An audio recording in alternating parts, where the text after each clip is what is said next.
First Date Follow-Up. Powered by the Advocates Injury Attorneys. Online at advocateslaw.com. Abby is on the phone today for a first date follow-up, and she's getting ghosted by a dude named Mark. So in a few minutes, we're going to call him and see if he'll tell us why he's ghosting her and maybe get her another date. But first, Abby, how long has it been since you heard from Mark? It's been about a week. About a week. Okay. Have you tried to reach out to him multiple times? I did a few times, but, if someone doesn't respond, continuing to message them doesn't normally work. Yeah. So I did one, and then I did one more, and then I stopped. Well, let's hear about your date and how you met him and see if we can't figure out why he's ghosting you. So we met. We actually got set up through Mark's coworker, and Mark's coworker's wife yoga class. I attend that class. So me and Serena, which is Mark's coworker's wife, we grabbed coffee, and it was kind of like Serena recruited me to go out on a date with Mark. But she and her husband, Josh, are always on the hunt for a wife for Mark, and Serena thought I would be perfect. So Mark and I met up at a Thai restaurant that has amazing tropical drinks. Okay. And we shared food and chatted about our favorite things. And we had so much in common. And the night was so good, we ended up going back to Mark's house for a little nightcap. A sip or like a wow. What was that? I was looking for a nicer way to say it, and the only thing that came out was sound effects. So yeah, I'm really sorry. Was it just a drink or blah? Both. Okay. I mean, yeah, I was super attracted to him, and I could tell that there were instant sparks between both of us, and it was just easy and effortless. So yeah, we ended up hooking up, and then afterwards Mark kept talking about his job and how close he was to a promotion, but I was kind of bored by it, so I pretended to be asleep. Oh, okay. So I'm thinking maybe he knew I was pretending. Maybe he knew you were bored by what he was talking about. That's funny. I'm sorry to laugh. He did mention that I breathe differently when I'm in like sleeping phases, so You're I feel actually like asleep? maybe a little busted. And I'm really excited, and I want to support his promotion journey and all of that. But I, at the time, was just wanting to enjoy my post playtime piece, and that was the nicest way to get him to shut up, by pretending I was asleep. So, what do you want to say to him? Well, I want to explain myself in that, it might have seemed rude, but that wasn't I had good intentions. That's it wasn't my plan. All right, well, we'll see if we can figure it out for you. Then we'll play a song, come back, and then call him and see if he'll tell us why he's ghosting you, and see if you still want another date after we find out the reason. Okay? Okay, sounds good. We'll play a song, come back, and get your first date follow-up next. Right in the middle of your first date follow-up, and if you're just joining us, Abby is on the phone, and she's getting ghosted by a dude named Mark, and it might be because she was bored by him. But we're about to call and see if he'll tell us why he's ghosting her and maybe get her another date. But before we do that, Abby, why don't you refresh everybody's memory on your situation? Yeah, we were set up by Mark's coworkers, and we went out to dinner and had drinks and had a great night. We went back to Mark's place for a nightcap, and we ended up hooking up. And after that, I wanted to go to sleep, but Mark kept talking about his job and his promotion he might be getting.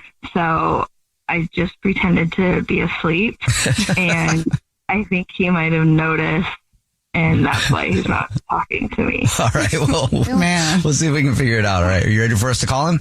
Yeah. Okay, here we go.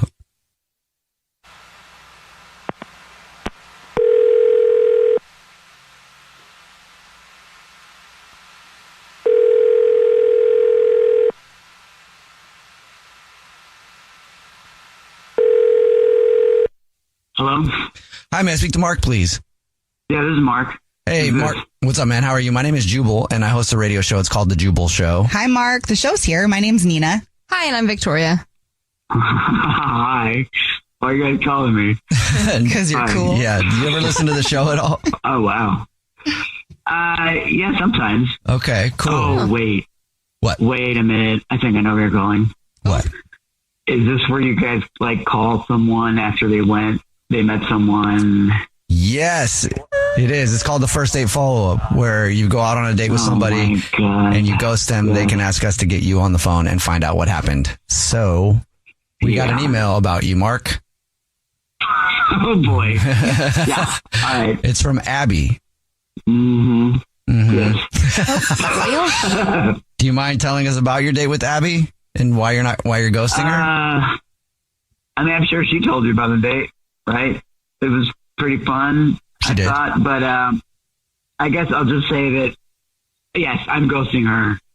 The reason is because she used my razor. What? What? Like, did she tell you we went back to my place after our date? She did. Weekend? Uh-huh. Okay. All right. She said she wanted to go, like, freshen up, but I never crossed my mind that she would use my razor. And I don't like sharing any personal items. Like, I don't share my razors, not even my toothbrush, like, not even with, like, the love of my life. I feel it's so gross. And I thought it was so entitled of her just march into my bathroom and just use my razor. And I know she used it because there's these light little brown hairs in there. Oh, And it's just so gross to me. So, yeah, I ghosted her. That's the reason. when was this that she used your razor? I'd say, like, I guess she used it before I don't know what she told you, but She said you guys had fun at your place. Yeah. yeah, we got, like, cozy with each other. But she must have used that before that, because then I didn't notice it till I used the restroom in the middle of the night, and I noticed it. And also, it wasn't like she put it back where it was. It was, like, fully out. Like, I don't even leave my razor out. It's, like, in a drawer, and, like, she had it out on the sink. The hairs were there. Oh, ew. Like, it was gross, and she was just making herself at home. Like, both of those were just a turn-off to me Wow. on the She first didn't try to date. hide it. Well, thanks for telling us. I mean, yeah, I don't know. I mean, I probably wouldn't care if somebody used my razor, but also, I mean, I probably think it was funny, but it might be a little bit interesting. Mark, Abby is on the phone and has been listening and wants to talk to you. Oh, I forgot about this part. Hi. I guess you just heard it all. Yeah. Yeah, I mean, I'm sorry. I had no idea about, like, the razor. I didn't think it was that big of a deal. And I just, like, I wanted to say, like, I'm sorry. I pretended to, like, be asleep. I kind of thought that's why you were not talking to me. You were pretending to be asleep? What? Yeah, just Wait, what? Like, afterwards, when you were talking about your promotion and stuff, I was just kind of zoning out like I normally do right after that time. And I just closed my eyes and I thought maybe you knew that I did that and that's why you were mad at me. But, like, I'm really sorry I did that anyways. And I'm sorry. No, I actually thought I put you to sleep, and I was actually, like, proud of that. Well, no, I mean, you did. It was amazing, and you did a very good job. So, like, I have no complaints. And I didn't think, like, the razor would be that big of a deal because, you know, I was doing it for you. I was trying to, you know, look as best as I could. I wasn't trying to just use your razor for no reason. Well, that's not the only thing you did for me. I don't know, we can say on the radio. Well, Where is this going? Mark, would you like another date with Abby? We'll pay for it. I mean, can you get past the razor using? I mean, she was thinking about you. I'll buy a razor. How's that? I'll buy it. Yes. I would, yes. Wow. Yeah, I mean, I'd love to, and I can promise you this time, like, I won't use a razor. I will stay far away from it. I'll get you a new one. I mean, you don't need him now. Well, hair does grow back. May. Well, when are we having this date? How far in the future are we having this date? Well, I'll shave before the date. Okay. All right. Jubal's first date follow-up. Bria is on the phone today for a first date follow-up, and she's getting ghosted by a guy named Jason.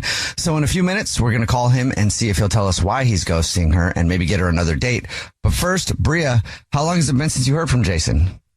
It's been at least, like a week that he hasn't responded to me. Okay. Yeah, I reached out a couple days ago and yeah, nothing. What did you say to him when you reached out? I just was like, hey, loved your date. Want to go out again? Oh, and then nothing. Yeah. So how was the date? I thought it went really well, you know. Before the date, we talked for a while on the apps, and I don't know, it was just kind of like real conversations, really vibey stuff, not just like surface level, you know. Mm-hmm.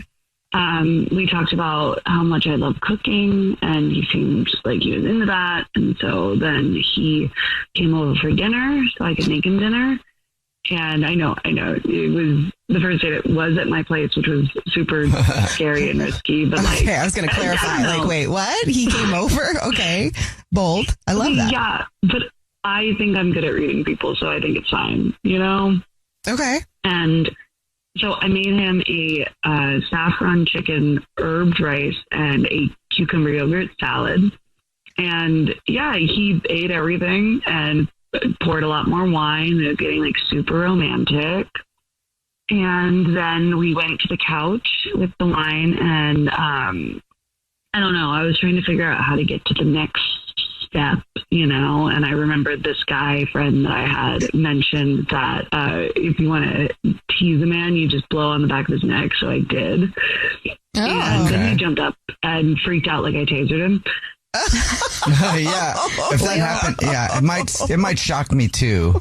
I was just gonna say, Jubal, is that a turn on? If we were like, I was eating and you just randomly walked up behind me and kind of blew on the back of my neck, I'd probably jump. Yeah. Well, we weren't eating anymore. But the wine did get everywhere. Oh no! Were you guys like making out before you did it, or you just kind of just leaned over and blew on his neck? I did kind of just lean over and blow on his neck. Okay. Yeah, maybe that was a shock. I feel like you got to give people grace, though, right? Like right when you start to talk to somebody new, you got to feel them out. So a little neck blow, hopefully wouldn't do it, but it is a little surprise. I said sorry, and I explained like this is something the friend told me to do, and he laughed it off, but then immediately said he had to go. Oh. And like, I don't know. I thought we had chemistry, and he asked me a lot of questions, which like people don't do, you know? Mm-hmm. He asked me about my childhood, my favorite books, and like, I cannot remember the last time a man asked me a question. Well, that's good. On his way out, did you guys kiss again to say goodbye, or was he just like, oh yeah, I gotta go, and then he was just gone? He was just like, I gotta go, and then he was gone. And like, it sucks.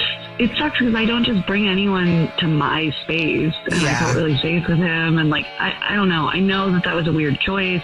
It didn't feel like a deal breaker, you know? Yeah. It was one moment out of a whole evening.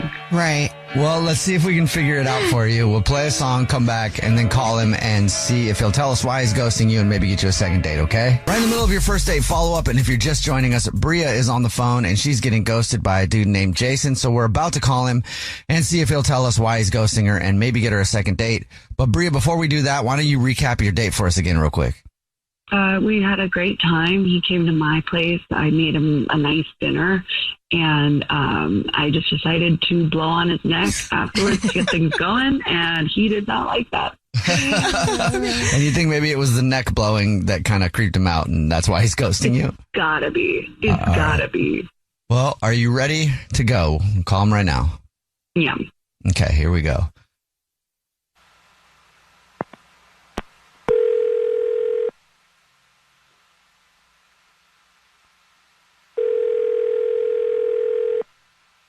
Hello. Hi, may I speak to Jason, please?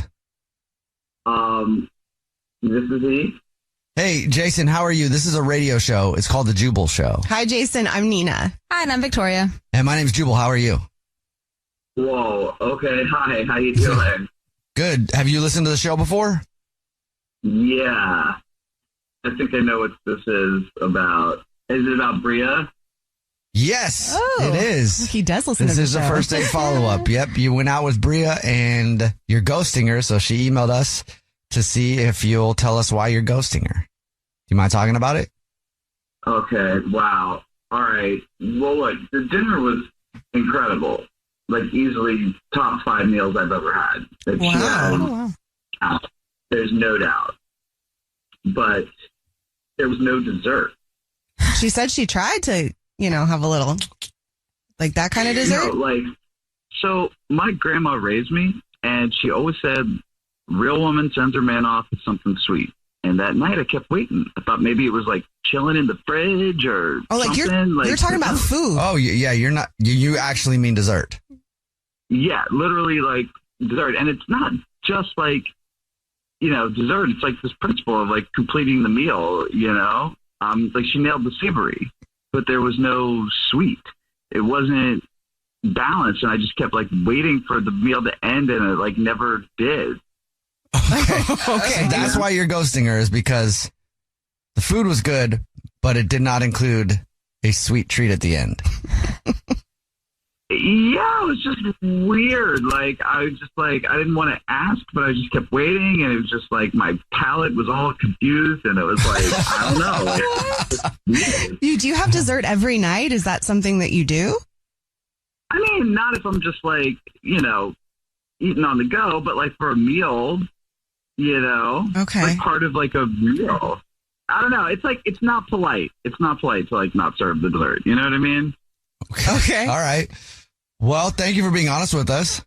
Yeah, no, that's how I felt about it. And Jason, Bria is on the phone listening and wants to talk to you. Okay, you've got to God. be kidding me. You've got to be kidding me. Not polite. You know what? You know what else is not polite? Ghosting someone. Oh my God. Are you serious right now? Also, what is this, 1952? I'm so sorry that I didn't bring out a warm pie to tuck you in at night. Like, It's not about You've gotta be pie. kidding. It's about like thoughtfulness, like, I don't know. I mean, it's not 1952, but my grandma knew how to take care of people.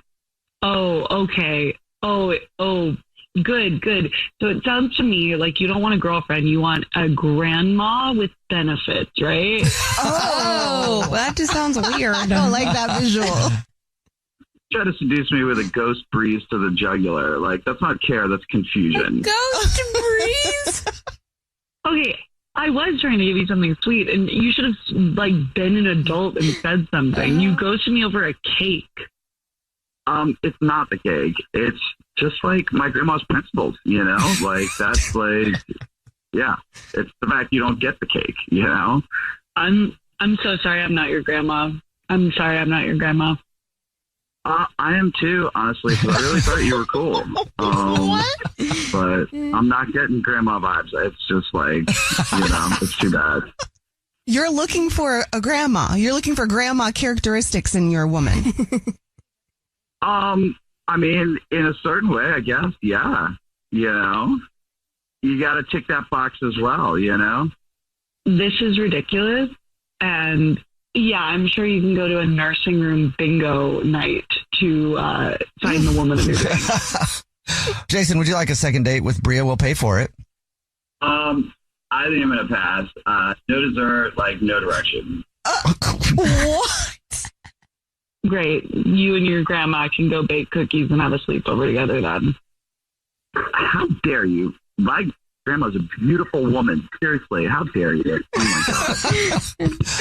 Oh, she must be so proud. She's an amazing woman. She's beautiful, and honestly, it's too bad that you didn't get a chance to meet her because you could have learned a lot from her, Bria. Oh my God.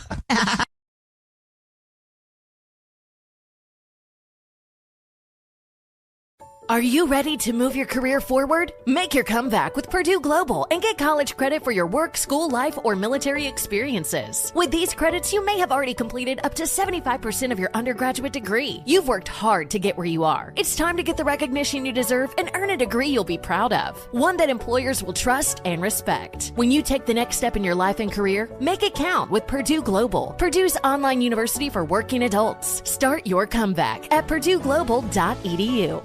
Farm to store in days, not weeks. That's 80 Acres Farms. Did you know most salads travel over 2,000 miles to reach your plate? But not 80 Acres Farms. Their crisp salad greens and herbs are food less traveled. They stay fresher for longer in your fridge. My salad lasts all week long, which means less food waste and easy meal planning. Oh, and did I mention there's zero need to wash these greens? Because 80 Acres Farms uses zero pesticides.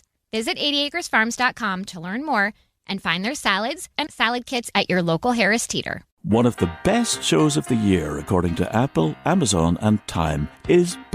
It's time To catch a cheater. only on the Jubel Show. Sherry is on the phone for To Catch a Cheater today. She thinks that her boyfriend of 3 years named Aaron might be messing around, so we're going to see if we can catch him in just a second. But first, let's find out what's going on. Sherry, tell us about your situation. So Aaron, I love him so much. We've been together for 3 years, lots of up and downs, but he's really wonderful. And I see his growth and communicating more with me, and we've been going in a positive way. I freaking love Valentine's Day, which, is right around the corner. I'm getting giddy thinking about it, but it's like pulling teeth sometimes with Aaron around it. And I know he works actually as a sous chef at a really nice restaurant. And of course it's mad busy on Valentine's. Mm-hmm. So, when I realized and we talked about it, he's going to be working all night, he said, I was honestly disappointed, about it. But, anyway, the reason I'm calling you guys is, I'm getting sick thinking about it. I was sitting with Aaron the other night. He was on his laptop. I was on my phone. He just popped up to use the bathroom. And I didn't mean to snoop or anything. It was just right on his computer, his email. Mm-hmm. And it was a confirmation for a really nice restaurant that I've been wanting to go to with Aaron for a long time. And it was on Valentine's. And so obviously I got excited and I was like, oh, he's pulling one over on me. This is amazing. Okay. Mm-hmm. And so I talked to him later and I was like, oh, okay. So maybe we can, get together after work or something and try to suss it out. And he was just like, no, it's going to be really busy and I should just go hang out with my friend, Crystal, who by the way, he hates Crystal, he hates her. And he was just really curt about it. And I just, that's when my stomach kind of dropped.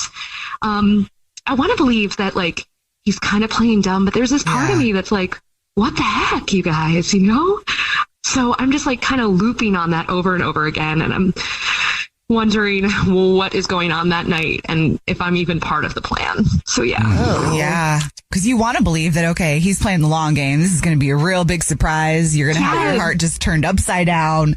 I mean, that still could be the case. Yeah, it could. And I'm really hopeful. That's just the way I roll. But women's intuition is pretty strong, right? Yeah. There's something sus about this, and it's kind of eating at me. Have you done anything else to try to figure it out, or? Not. Yeah, that was the main thing. I mean, I definitely acted kind of coy and was trying to pushing to that night to see what he's going to be up to and stuff like that. But the other thing, yeah, I it's this is when it was the nail in the coffin for me is my friend Crystal is actually dating someone casually who works with Aaron. Mm-hmm. And so when I was talking about Valentine's, she said that Aaron wasn't even working that night. Oh, so really? Yeah, that was through his coworker that she said that. So I'm just wait, what? Wow. Okay. Right?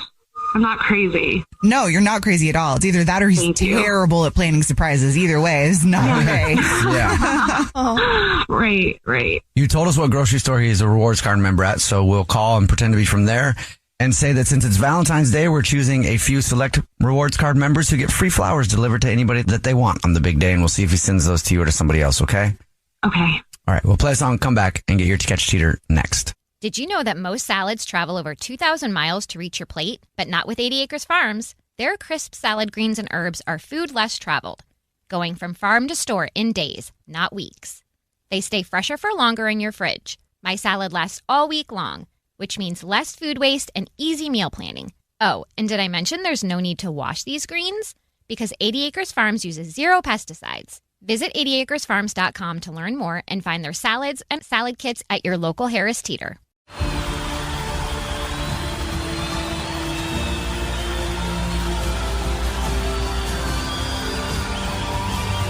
In a roaring stadium, their silence is deafening. 136 Israelis are still being held hostage by Hamas. Bring them home. One of the best shows of the year, according to Apple, Amazon, and Time, is back for another round. We have more insightful conversations between myself, Paul Muldoon, and Paul McCartney at You Get Your Podcasts.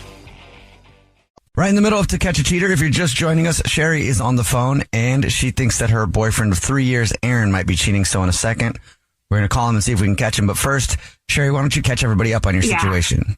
Valentine's right around the corner. I love Valentine's. Aaron works at a really high-end restaurant. He said he's busy that night, but I heard through the grapevine he is not. And I also saw on his computer casually an email reservation for a fancy dinner night out. So I'm highly suspicious. And he told you that he was working that night, right? Yeah, at his restaurant. He's a sous chef. All right. Well, we're about to call him from the grocery store that he's a rewards card member at and say that he's one of the lucky winners because for Valentine's Day, we're giving a few people who are loyal customers some free flowers they can have delivered to anybody that they want for Valentine's Day. We'll see if he sends those to you or to somebody else, okay? Okay, thanks, guys. Okay, here we go. I'm going to call him right now.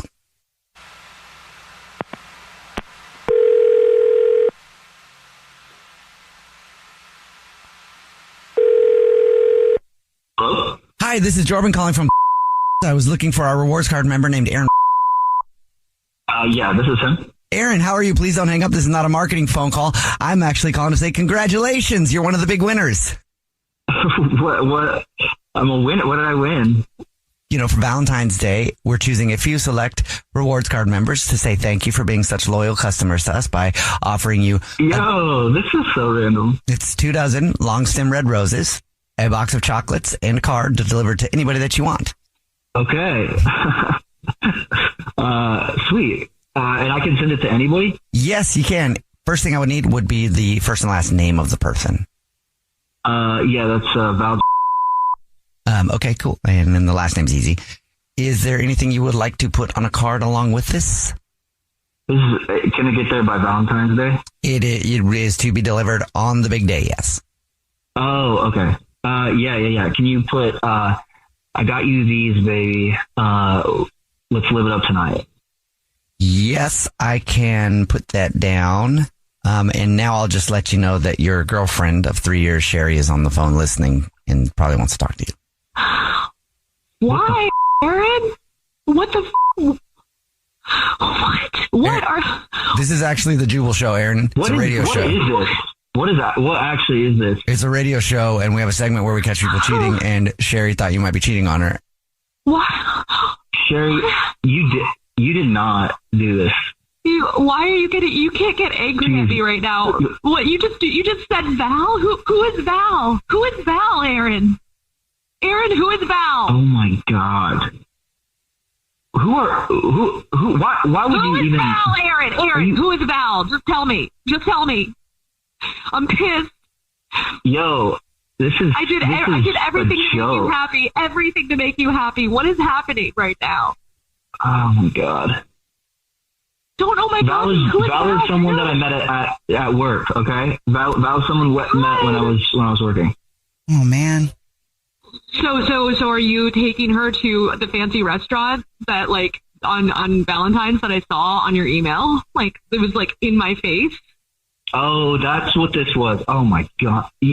You're sneaky. I knew this. I knew She's this. sneaky. You're sneaky. Wow. I mean, you're the one cheating. Damn, Yeah, like, thank you. what are we Thank doing here if we're not, like, this is, What? Your computer. Like, what is- We're not trusting each other. You're cheating on me, you dirtbag. What do you mean? Do not turn this on me right now. Are you freaking kidding me? I was just whatever. literally sitting next to... No. See, this is the deal. This is the deal, okay? Like, this is real. Val is real. And you're in this, like, fairy tale world, like, make-believe, lovey-dovey. Like, that's not even that's not real life. Like, Val is someone who's grounded. Okay, there it is. You don't... Oh, my God. Oh, my God. You have so many freaking boundaries up that it's taken 3 years for you to be emotionally available to me, and you're not even available to me. You, like, go have to sleep with someone else who's quote-unquote real. Are you kidding me? I put in so much work with you. I've been so... Oh, my God. I don't have time for this anymore. Like, whatever. This is... Wow. What? I love you, Aaron. What like, the hell? This is the last straw. Like, this last straw. Whatever. All right. He hung up. Sherry, I'm so sorry. Is he crazy? I can't believe this is happening right now. I actually loved it. I know he sounded like an ass. I loved him so much. Yeah. I'm like, this is the worst, like, but the best thing that could have happened to freaking, like, can you imagine if I had done this for another year and I didn't see that email or call to you guys? I mean, what a coward, though. Like, he couldn't have told you this. He couldn't have broken up with you or anything beforehand. Like, and then he got mad at you. I mean, Like, yeah. What? And also props to you for even in this moment realizing how thankful you are that you found out now. Yeah. Right? Instead of like, good for you. You have a very resilient outlook on things. So you will be But just to fine. be honest, I will forget. Like, the minute I get off the phone, I'm just going to forget. So I need to remember that. Yeah. Remind yourself of that. Right. Because that takes a lot of strength. So you will definitely be okay. And you will find someone who won't cheat on you. It's going to be hard for a minute, but you can call us back anytime if you need a pep talk. Yeah. I really appreciate that, guys. I just wish that it ended up like being a positive, the opposite of what happened. You know what? Right now, probably doesn't feel like that. I guarantee you in a year from now, though, you will think this is one of the most positive things that ever happened to you. That finding that us out, I mean. Okay, I believe you. Yeah. I'm going to believe that. You will be a lot happier, and he's definitely somebody that you shouldn't be spending your time with. Okay. Thank you guys so much. Take care. Okay, bye. The Jubel Show's to catch a cheater. Turns out a delightfully clean home can make for a delightful start to the day. At Mrs. Meyer's, everything they make is inspired by the garden. With plant-derived and other thoughtfully chosen ingredients, their cleaning products smell like a dream and work like the dickens, leaving your home sparkly clean and your to-do list tackled in no time. Goodness, there's no better feeling than that. Mrs. Meyer's, rooted in goodness. Visit mrsmeyers.com today. You deserve a moment to yourself every single day. And a delicious bite of a Keebler Sandies can give you that comforting pause. Take a pause from your to-do list with the melt-in-your-mouth magic of a Keebler Sandies. This magic is baked into simple shortbread cookies by Ernie and the Keebler Elves. So as life continues to fly by, make the most of your me moment. Take a pause and enjoy a Keebler Sandies. Did you know that most salads travel over 2,000 miles to reach your plate? But not with 80 Acres Farms. Their crisp salad greens and herbs are food less traveled, going from farm to store in days, not weeks. They stay fresher for longer in your fridge. My salad lasts all week long, which means less food waste and easy meal planning. Oh, and did I mention there's no need to wash these greens? Because 80 Acres Farms uses 0 pesticides. Visit 80acresfarms.com to learn more and find their salads and salad kits at your local Harris Teeter. It's at PurdueGlobal.edu. Shopping for humans is hard. Shopping for your dog is easy thanks to Bark. Every month, we deliver toys and treats just for your dog. Whether it's fun plush or tough toys for heavy chewers, we spoil all the dogs. Subscribe now and get a free upgrade at BarkBox.com/iHeart.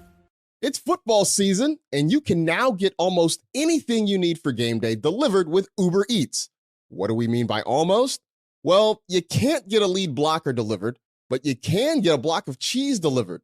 A pick six? That's a no. Celery sticks? That's a yes. A season ending with a ring? Sorry, no. But a watch party with onion rings? Uber Eats can get you that. Get almost anything for game day delivered with Uber Eats, official on-demand food delivery partner of the NFL. Order now. Alcohol in select markets. Product availability may vary by region. See app for details. First date follow-up. Powered by the Advocates Injury Attorneys. Online at advocateslaw.com. Kristen is on the phone today for a first date follow-up, and she's getting ghosted by Garrett. So we're going to see if we can figure out why and maybe get her another date if she still wants one. Kristen, what's up? How are you? Hi, I'm, besides being ghosted, doing great. How are you doing? Not too bad. Before we ask about your date and stuff, how long has it been since you heard from Garrett? Like 3 days. Oh, that's not too bad. Well, around the 3-day mark, I don't know. I feel like he's probably not interested, and I want to kind of figure out why. Yeah, 3 days might not necessarily be a full ghost yet, you know? Well, there was a read receipt. Then maybe, if he read a text and then hasn't responded in 3 days, then... That's infuriating. Props to you for not sending him 8 paragraphs. So what happened on the date, though? Like, what is it about him that makes you want to find out? Well, I mean, we met through mutual friends, and, you know, we just kind of clicked, and we went to a concert together, and I thought we had a great time, and... yeah, I haven't heard it from him ever since. And, you know, I'm trying to figure out maybe why that happened. And I'm at a loss. Okay, well, tell us about the date. So we went to a concert and, you know, we had a couple of drinks and we made out. And I think he was looking for something maybe a little more. And I kind of backed out. You know, I'm not kind of looking for a hookup right now. You know, I think maybe I sang too loud and got a little drunk. Maybe he didn't like my singing. I can get a little loud and boisterous, so maybe that scared him. I mean, that's what you're supposed to do at a concert. Yeah. Did it seem like it bothered him? I mean, I thought it seemed okay, but now that I haven't heard from him, I'm really trying to rule out what the possibilities were. And, you know, I wish he'd be an adult and, you know, have a conversation if there was an issue. Maybe it's just he wanted to hook up.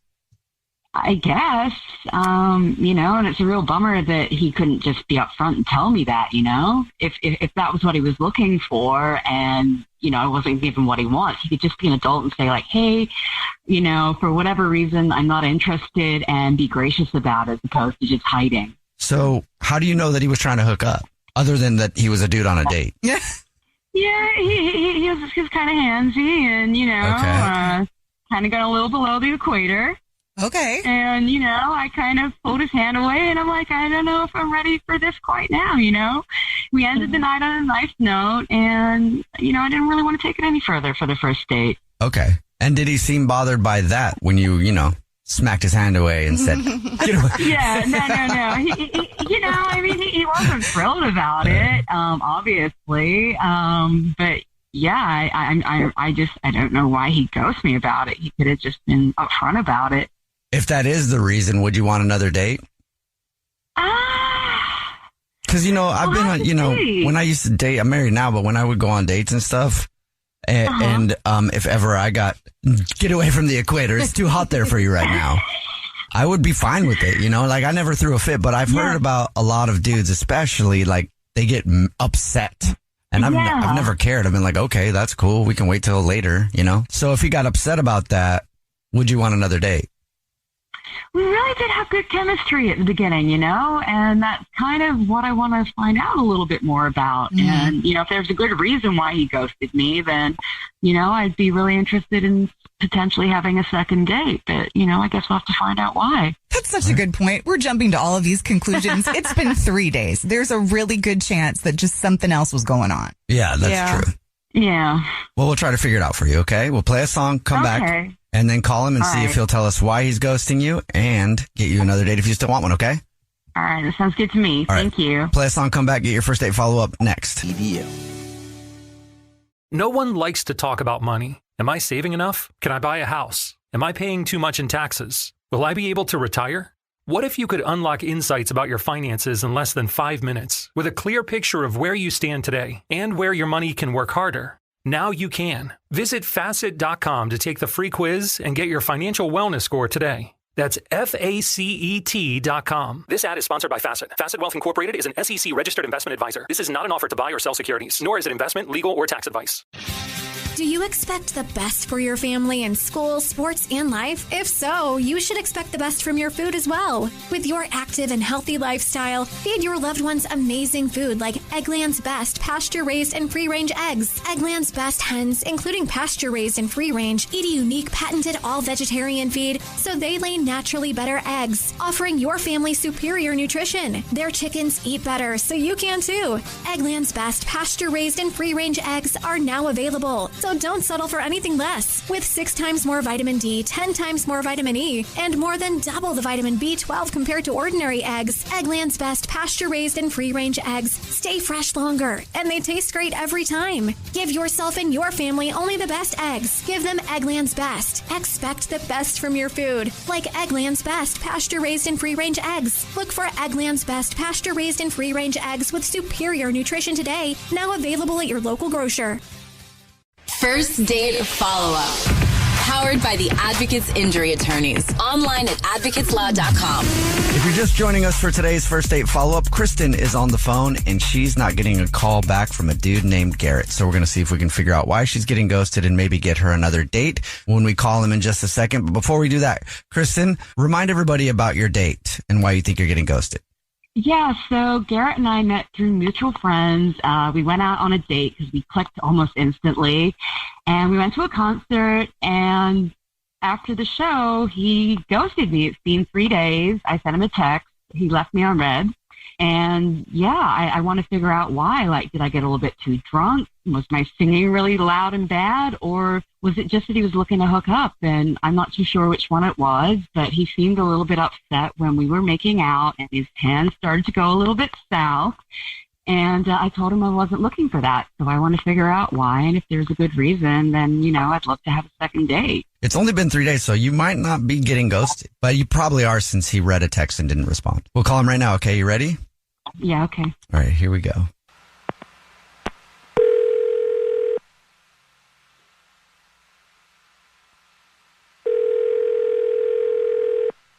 Hello? Hi, may I speak to Garrett, please? This is Tim. Garrett, how are you? My name is Jubal, and I host a radio show called The Jubel Show. Hi, Garrett. He hosts that show with some friends, and my name's Nina. I'm one of them. And mine's Victoria. Yeah. So there's 3 people on the phone with you right now. How are you? I'm good. What are you guys calling for? We're calling because we got an email about you from somebody who listens to the show. An email about me? Mm-hmm. About what? We do a segment on the show called the First Date Follow-Up. That's where if you go out on a date with someone and then you end up ghosting them, that person can email us to call you and figure out why you're ghosting them. So you went out with someone and now you're not calling them back and they want to know what happened. Oh, yeah. I mean, I went out on a few dates the past couple weeks. Okay. Is this, I don't know which girl. All right. Well, let's see if we can help you out. You went to a concert together. I think I know who you're talking about. Kristen, right? Yes. So she emailed us and said that she really liked you, but you're not getting back to her and she wants to know what's up. Yeah. I mean, you know, she was cool. Don't get me wrong, but I kind of thought we were, you know, going to be on the same page. Like we were going out. I thought we were kind of just, you know, going to lead to hooking up at the end of the night. And like, she wasn't down. So I don't know. I mean, that was kind of like my main motivation to go out with her. I'm not really looking to like date right now. If you just wanted to like hook up with someone, like concerts can kind of be expensive. Why not just go to the bar? Yeah, I mean, that's true. I mean, I don't know. They weren't that expensive, and I don't mind, you know, having like a good time. You know, I'm not just exclusively only trying to do that. Like, I'd like to have a good time during the night too, and then kind of end it with a bang. Okay. So that's why you're ghosting her though, because it didn't end with a bang.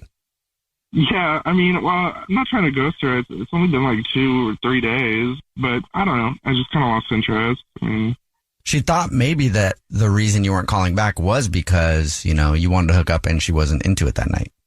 Yeah, well, I mean, I feel a little bit bad, but I mean, it's just kind of, it is what it is. I mean, I assume that she was, on the same page. I mean, what would give you that impression? Well, I mean, she was being all flirtatious, and like the first time we met, same thing, and she was like texting me some stuff, and I don't know, it was very clear that she was wanting something, and then I don't know, and then it just didn't happen. Well, thanks for being honest, man. I appreciate it. Now I'll be honest with you. Kristen is actually on the phone. She's been listening this whole time and wants to talk to you. She's on the line right now? Yep. Hi. How's it going? Now this is awkward. Yeah. Nice to hear from you. Yeah, I didn't know I would. What happened? I texted you 3 days ago, and I said I had a nice time, and you disappear and ghost me. Like, what's up with that? I'm sorry. Look, I'm sorry. I've been busy, and I did mean to text you back. I don't really ghost girls like that. Like, I'm not trying to be like that guy. But okay. I guess you just heard. I mean, what I said and stuff. I don't know. I mean, I was looking to hook up, and you weren't down, and it just didn't end up going to where I wanted it to. Yeah, well, I mean, the thing was, like, we met through friends, and if you wanted to hook up and we were drinking that first night, why did you just take me home with you? Like, I don't understand, like, why did you go to a concert and make it an event? You know what I mean? Like, if you wanted to hook up, we could have done it that night when we were just drinking together. Like, you bought concert tickets. You picked me up. Like, we went to a show. I thought maybe you were a little more interested. I like the quarter girl. I mean, I like the quarter girl. This kind of a conversation gentleman is in that regard. Like, well, you're not I really don't know. a gentleman. Well, why do you say that? I mean, it's because you can't text me back like an adult and say, hey, I had a nice time, but, maybe we're not looking for the same thing. Like, you could at least be courteous. Everyone's on their phone the entire time. Like, everybody's on social media, and you say you're too busy to respond to a text. Like, that doesn't fly. Well, it's literally been like 2-3 days. I mean, it's not like it's been a week. You had me on red. The most obvious form of ghosting.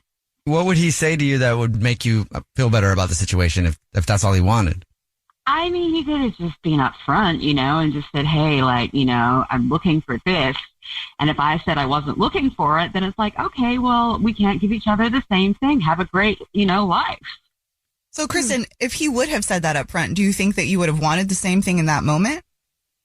Yeah, like, how do I even say that? Like, it's supposed to be implied. What's supposed to be implied? Okay, you think I'm a mind reader? Like, what's up with that? That's so rude. Man, it's tough in these streets. Okay, fine. I want to sleep with you. That's what I wanted out of the date. That's it. Are you happy now? I mean, it's honest. Thank you for your honesty, but yeah, I just, you could have had better communication. Yeah, well, I mean, I've never had a girl take me on the radio. I mean, that's kind of crazy in itself, especially after like 3 days. Like, that's kind of wild. I don't know if you want another date, but I'll ask anyway. Garrett, would you like to go on another date with Kristen? We'll pay for it. No, I'm okay. I'm done with this. It's all too wild, too much. Well, what if Kristen wants to sleep with you? Then would you be cool with it? Yeah. I don't know. I'm not down anymore. It's just the radio call. It's kind of weird. Well, Garrett, how would you feel if I said, I actually want to sleep with you? I just didn't want to do it on the first date. Well, maybe I would.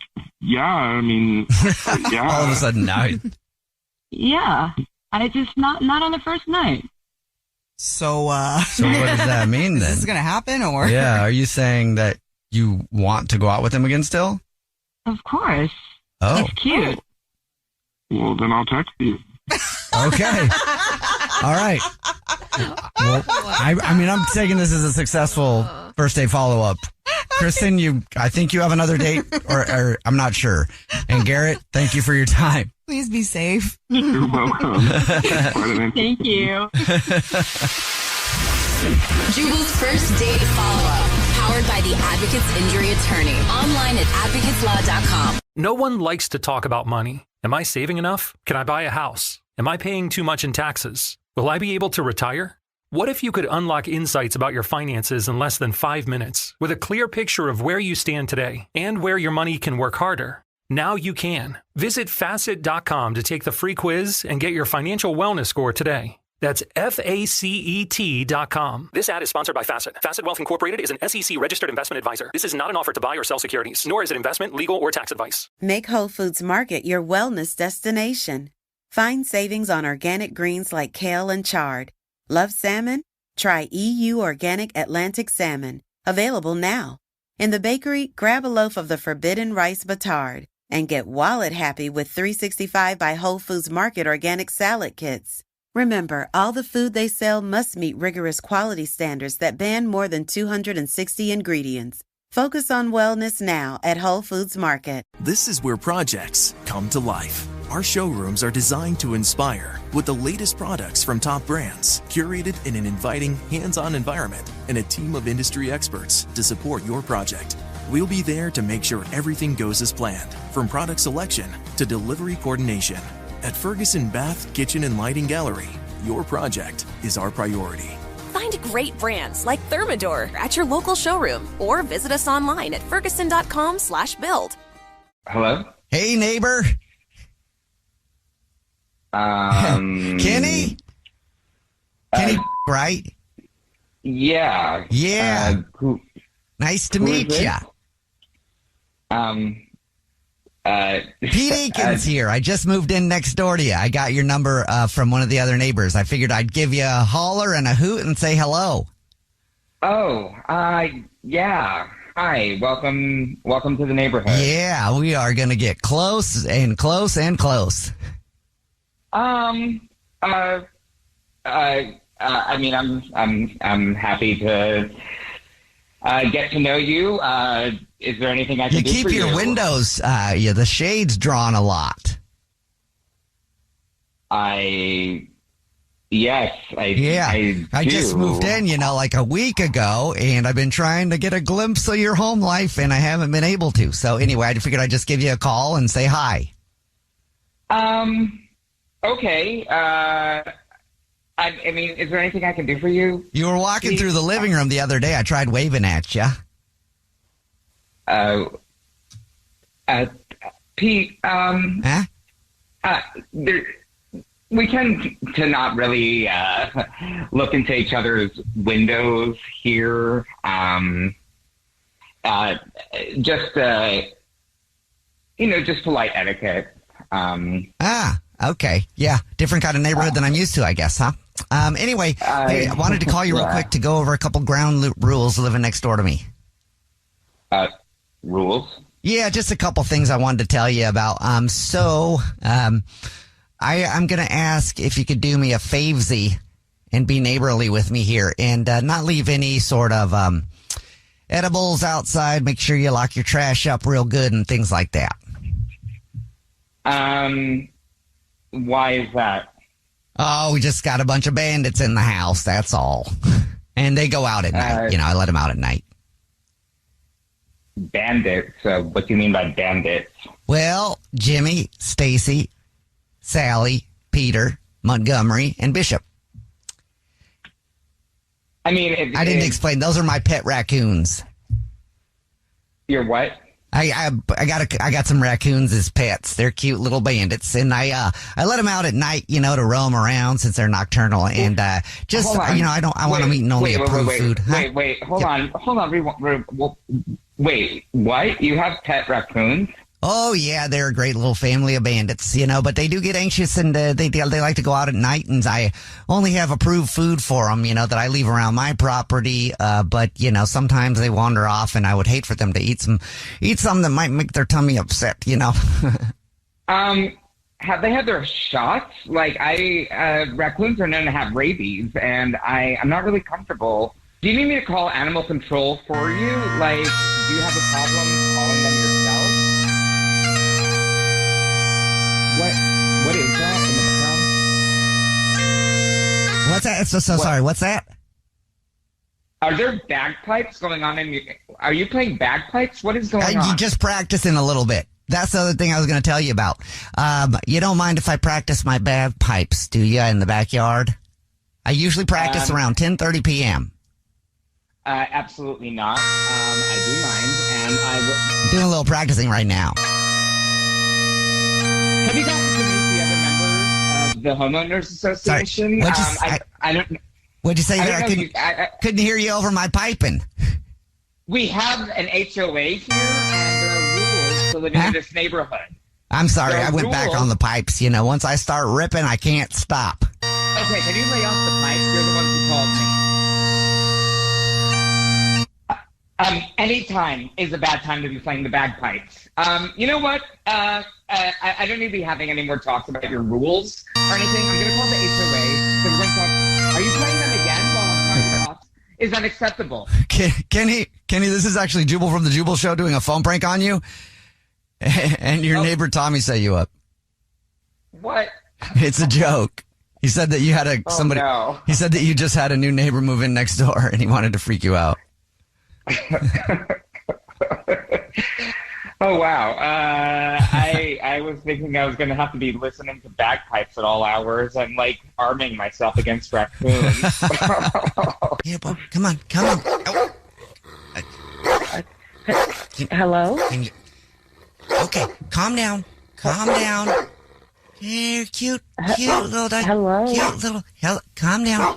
Hello.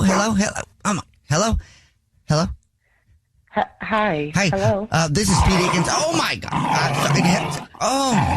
Stop. No. I'm backing away. Hello. What in the world? Hello. Yeah, hello. Hi. This is Pete Eakins calling from Airlines. I was looking for Zoe.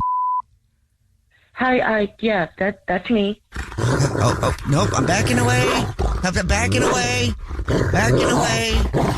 away. Okay.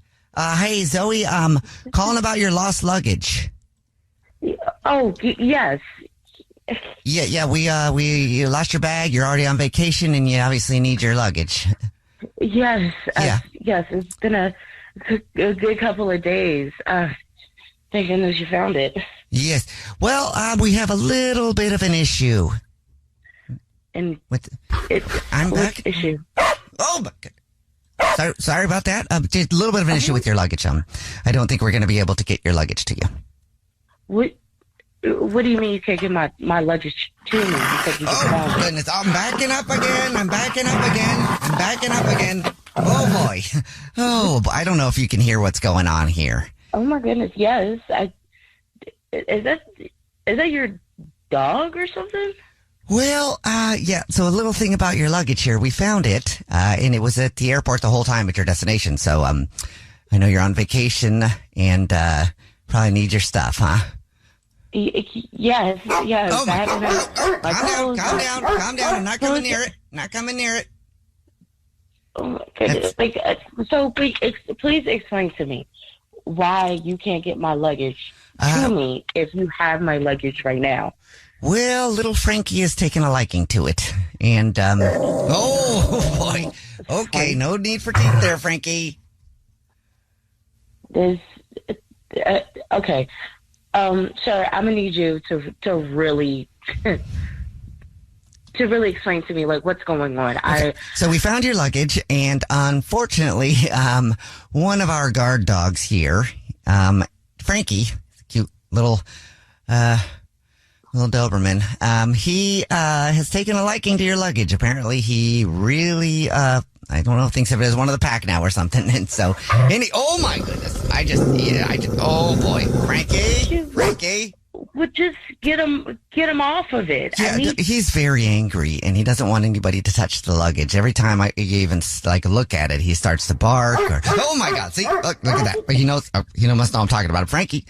Oh my God! Is there any way we could just give the bag to him and let him have Absolutely it? not. Okay, sir, you're gonna have to get me to a manager or something like that because I am not. I'm not playing this game. Frankie, step away from. Oh my goodness! Oh no! Oh no, Frankie! What is he doing? He's eating everything and he's tearing it all up. He's ripped into the bag and now he's. What do you mean he's eating? What is Oh, those shoes look expensive. Did he just eat my New Jordans? Did he just eat my New Jordans? Because I just think those are a special collection. They were $1,200, and I absolutely. I'm gonna have a breakdown. Yeah. Your dog needs to get off my stuff. I'm going to. If you don't shut that dog, if that dog doesn't shut up, you know what? I'm coming down there. The dog is getting off my stuff. It's getting off the rest of my clothes. You and your airport is going to be paying me $1,200 for my shoes. Okay, well then I'll just let you know it's a phone prank then. Say what? This is actually Jubal from the Jubel Show doing a phone prank on you, and your husband set you up. It's a joke. He said that you guys are on vacation, and they actually called him, and they have your bag coming this afternoon, and he wanted to mess with you beforehand. Oh, goodness. Hello? Yes, hello. This is Ted Thibodeau. I'm calling from Bridal. I was looking for the bride-to-be, Katie. Yeah, this is her. Is my wedding dress good to go? I have sort of some good news and then some bad news to deliver. I'm so sorry about this. Okay. The good news is, have you seen our bridal store on TikTok lately? It's blowing up. I mean, I've seen it before, yeah. Well, in the past day, it has just skyrocketed. So that's good news, I guess, but that's more for us, isn't it? Anyway, I'll go ahead and just rip that Band-Aid off about the bad news. Okay. Yeah, my grandma always said that's the best way to deliver some bad news is to stop pussyfooting around, she'd say. You just get right to the point, you rip the Band-Aid off, and you just let somebody know if there's some bad news. So I should probably just do that. Okay, well, rip it off. Yes, because I like to listen to what Grandma said. You know, she was a wise woman. She's still around, but she's just, when I say was, I shouldn't say was, because she's still around. And she still delivers information like that all the time that I find useful in my daily life. And I'm using it today, I guess. I'm ripping the Band-Aid off, which is good for me, I guess, in this situation. Just get to the point and stop pussyfooting around. You know what I mean? Yeah, except you're saying you should get to the point, but you're not really getting to the point. So you're not really listening to your grandma. I'm so sorry about this. I guess I was just kind of talking there. Sometimes I get some verbal diarrhea. Anyway, Katie, I'm so sorry to let you know that that wedding dress is unfortunately dead and gone, and I'm so sorry about this. What do you mean dead and gone? Yes, that's the term that I use when something is ruined beyond repair. So that wedding dress dead, that wedding dress gone, and I'm so sorry. Okay. My wedding is in a week. What do you mean it's ruined? Well, it got dead gone. Is the thing. Ruined how? Ruined how? Like what's going on here? Well, okay, I guess I should let you know how the wedding dress got dead and gone. I'm so sorry about that again. But one of our employees, Edric, he was, mending the dress, getting everything ready, and then he decided to do a viral challenge on TikTok. The wedding dress fire juggling challenge. So he had donned on your wedding dress, and then he started juggling his fire, which he has never done before. And yes, I think you can kind of fill in the blanks there on what happened with the wedding dress. Sort of burned up. Dead gone. Your employee, whoever the hell that is, decided to make a TikTok where he's juggling fire with my wedding dress? That's what you're telling me? Yes, and he has never juggled fire before. I don't know if he's ever worn a wedding dress before. I didn't ask him that, but he has never juggled fire before, so... He was wearing my dress?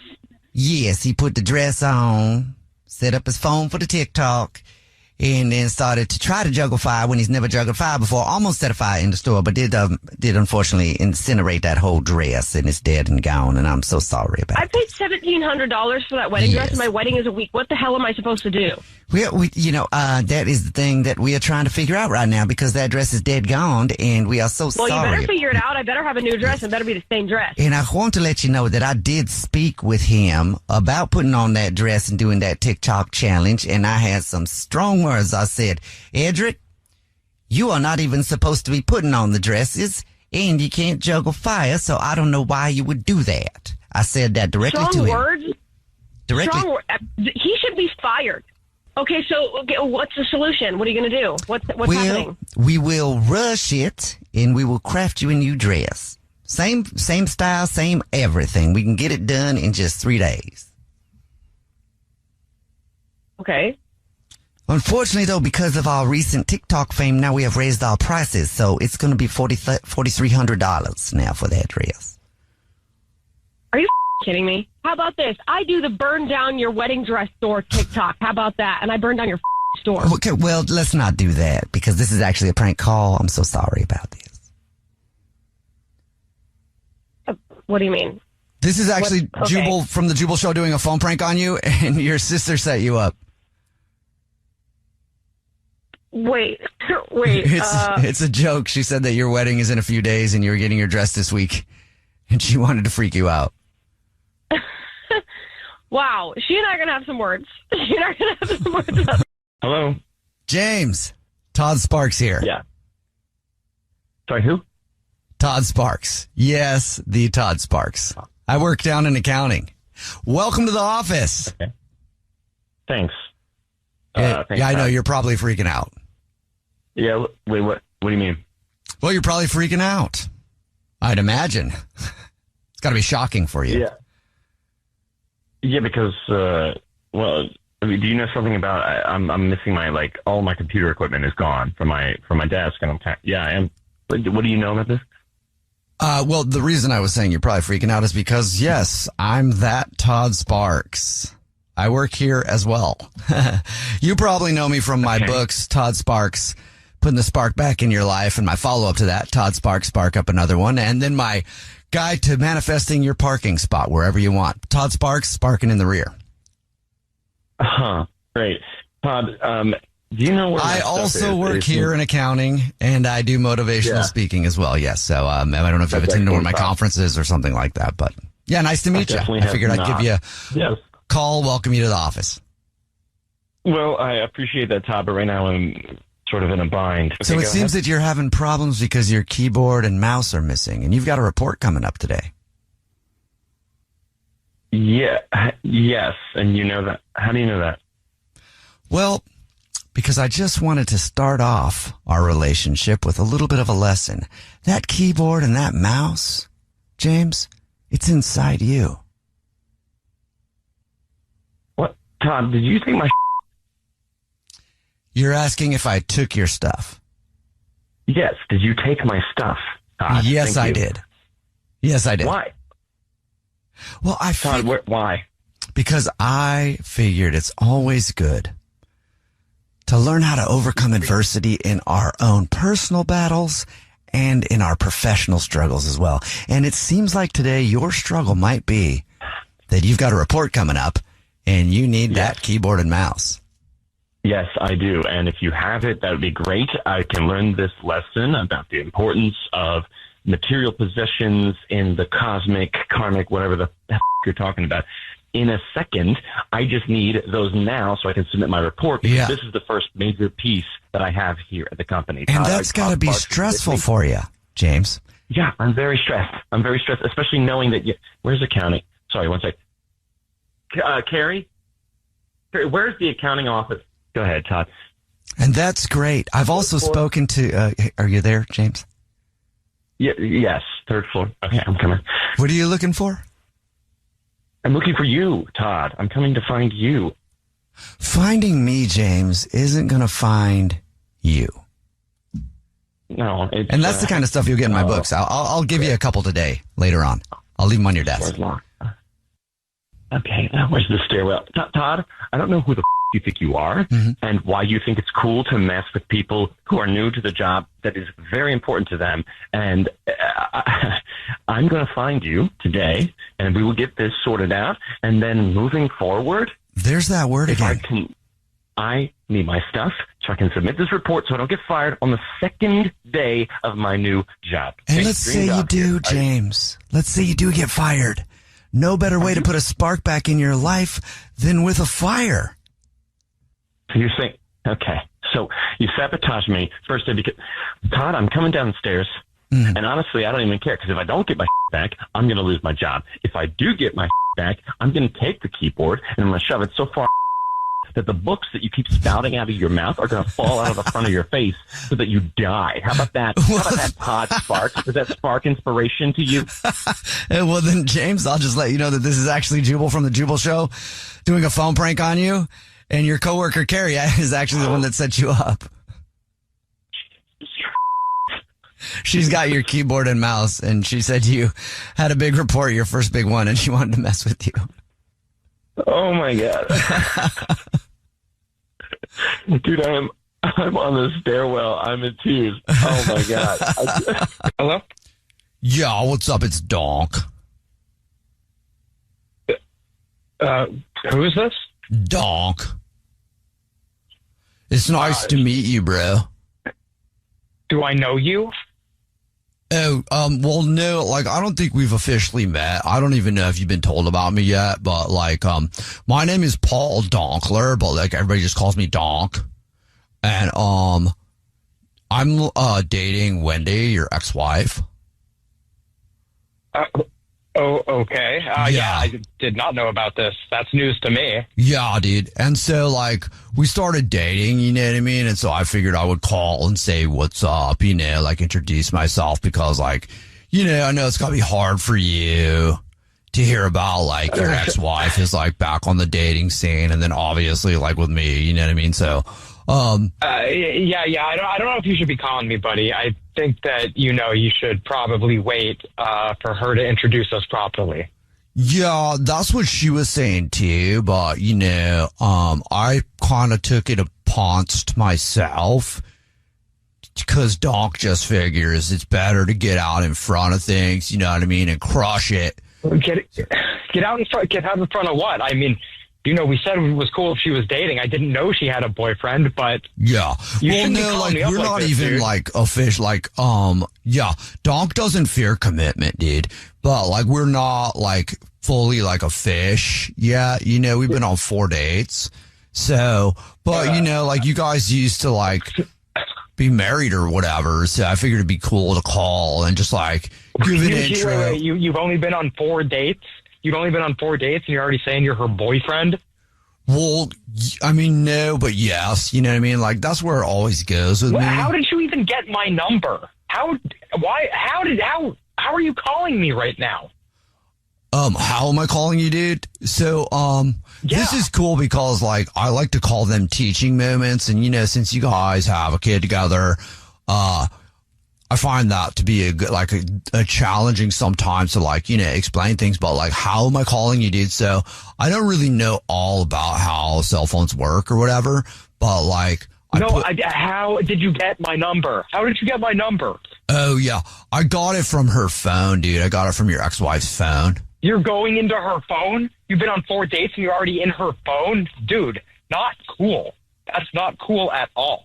Okay. So like, in my mind, dude, before Donk called you, I thought like this would go different. You know, like you'd be stoked to hear that. Why would I be stoked?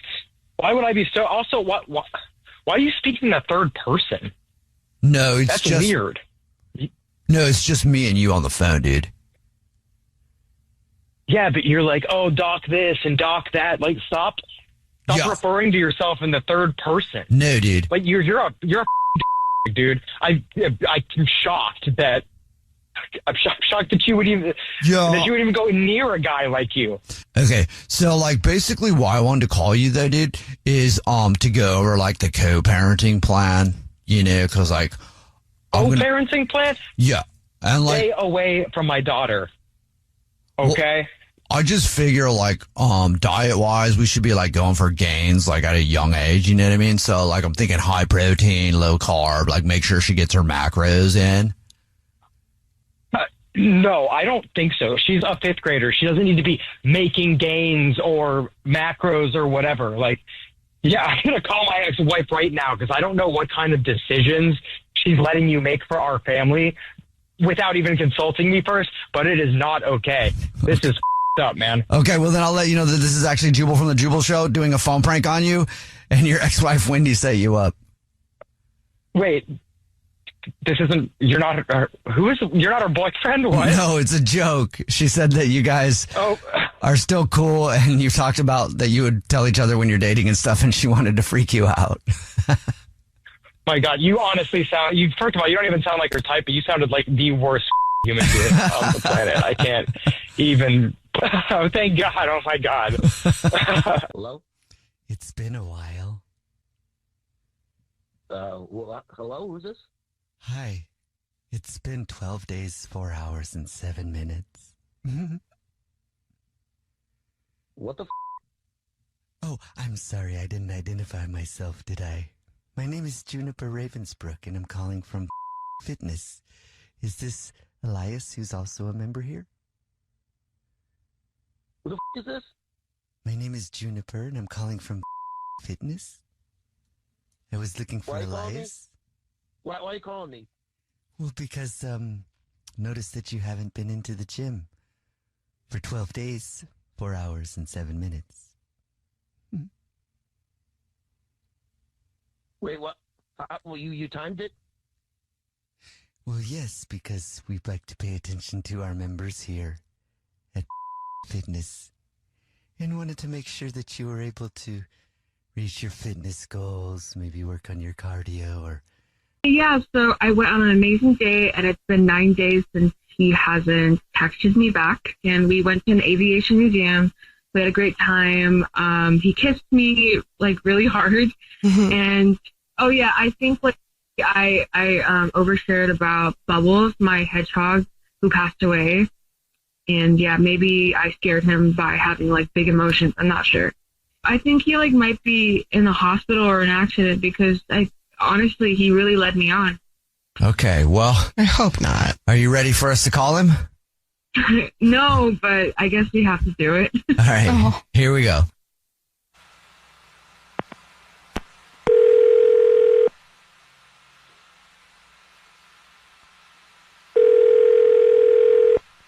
Hello? Hi, may I speak to Jordan, please? Speaking. Who's this? Hey, Jordan, how are you? This is a radio show. It's called The Jubel Show. Hi, Jordan. I'm Nina. Hi, I'm Victoria. And my name's Jubal. Wait, what? Hold on. Wait, what is? How many people? What is this? It's a party, Yeah, man. there's 3 people on the phone. It's a radio show called The Jubel Show. Have you ever listened to us? I think I have, actually. I just don't know why you're calling me now. Well, we're calling you because we do a segment on the show called the First Date Follow-Up. And what that is if you go on a date with somebody and then end up ghosting them, that person can email us to get you on the phone and ask why you're ghosting them. So we got an email about you. Oh, no. Okay. It's Ruby, isn't it? Yes, it is Ruby. Congratulations. Do you mind telling us why you're ghosting her? I don't know. We had one nice date, but it got a little weird. What happened? The date was awesome, actually, but Ruby's awesome. She's smart, funny, definitely interesting. But then she told me about her dead hedgehog within 20 minutes of meeting me and cried, like real tears. Right. Yeah, we talked to her about your date. She did tell us that part. She thought that might be one of the reasons. We found that kind of hard to believe because it just feels a little bit, harsh. Well, yeah, I mean, I didn't want it to be a big thing, but she kind of made it a big thing. Like, I mean, she really cried. Did you comfort her? I mean, I tried, but it was just a little overwhelming for me. So we finished out the date, and that just seemed like enough for me. It just a sign that might not be the best to come. The hedgehog thing, that's it? Yeah, well, you know what? It's not even just that. She also, at one point, showed me this little picture on her keychain of an urn for the hedgehog. It was really a lot with the hedgehog. Okay, so there's a lot of hedgehog. Memorial for hedgehog. It was a lot of hedgehog. A lot of tears and a lot of hedgehog. All right, well, thank you for telling us why you're ghosting her. Now, Jordan, I'll let you know that Ruby is on the phone and wants to talk to you. Yeah. Hi, Jordan. It's Ruby. How are you doing? Hey, Ruby. You've been ghosting me, haven't you? Yeah. I mean, you've been listening in, so I guess you just heard that. Wow. You are a jerk, and you're ghosting me because of Bubbles. You seem to run away from commitment or any, issues that require depth, it seems. Yeah, it's like you never had a pet, or you've never felt deep emotion for something. for anybody. Okay, I mean, hold on. This is a lot. This is what I mean. This is a lot. This was the first date, and it's not even because of Bubbles. It's because you told me about Bubbles being dead within 20 minutes of meeting me. And then you cried about it for another 20 minutes. And it was like you wanted me to cry, too. It's just, I mean, come on. It's a lot on date one. So, okay, I'm so sorry for having a heart. I guess we should have talked about something more superficial like crypto or like sports injuries, I guess. I really thought you were someone else, but like it seems like you're showing me that you really are just like shallow. I mean, you kind of should be a little lighter on the first meet. I mean, we're dating. The point of dating is like what? Marriage, right? So like we're supposed to dive in pretty deep. Not in 20 minutes of meeting someone. And then that makes me think, well, how much deeper is it going to go if she's crying about a hedgehog this soon? You're counting the time when you meet someone on a date. Like, oh, there's a timer, 20 minutes. That's when she cried. Oh, yeah, by the way, why did you kiss me after? Why did you leave me on like that, huh? I mean, I guess I just kind of felt bad. I mean, you've been like mourning this hedgehog for years, and I just felt my God. You were my first kiss. Whoa, ever? Yeah, that was my first kiss, Jordan. I can't believe like you ruined my dream of like my first kiss that was supposed to be with my soulmate or something, but you did it because of my pet that died. So I didn't know that. I mean, I would have guessed the first kiss would have been a hedgehog, honestly. Oh. I just can't believe you did that. Oh, it's okay. It's all, we all go through things. It gets better. You'll be fine. I didn't know it was your first kiss, and I am sorry I ruined that moment for you. You just don't ever do that to a girl again. But Ruby, think about it like this. How many people actually end up with the person that they kiss for the first time? Like their very first kiss? Like who's with that person? I just wanted mine to be special. I've been waiting for years for this moment, you know? Like I'm 23. Oh, wait, hold on. Wait a minute. I thought that you've had boyfriends before. Yeah, well, I may have cuddled with them, but I've never kissed them. Well, we talked a little about this. I thought it was more than just cuddling. I slept with 6 people, but I've never kissed them. Whoa. Oh. Why not? Because I was trying to save it for my soulmate. And Jordan kissed me, so now I really have to rethink my life, honestly. Yeah, so I mean, maybe you should have started with the kiss and then saved the other stuff for the soulmate. That's one way to do it. Yeah. Well, that's your opinion, but you really ruined my kiss. So, off, Jordan. Oh. Okay.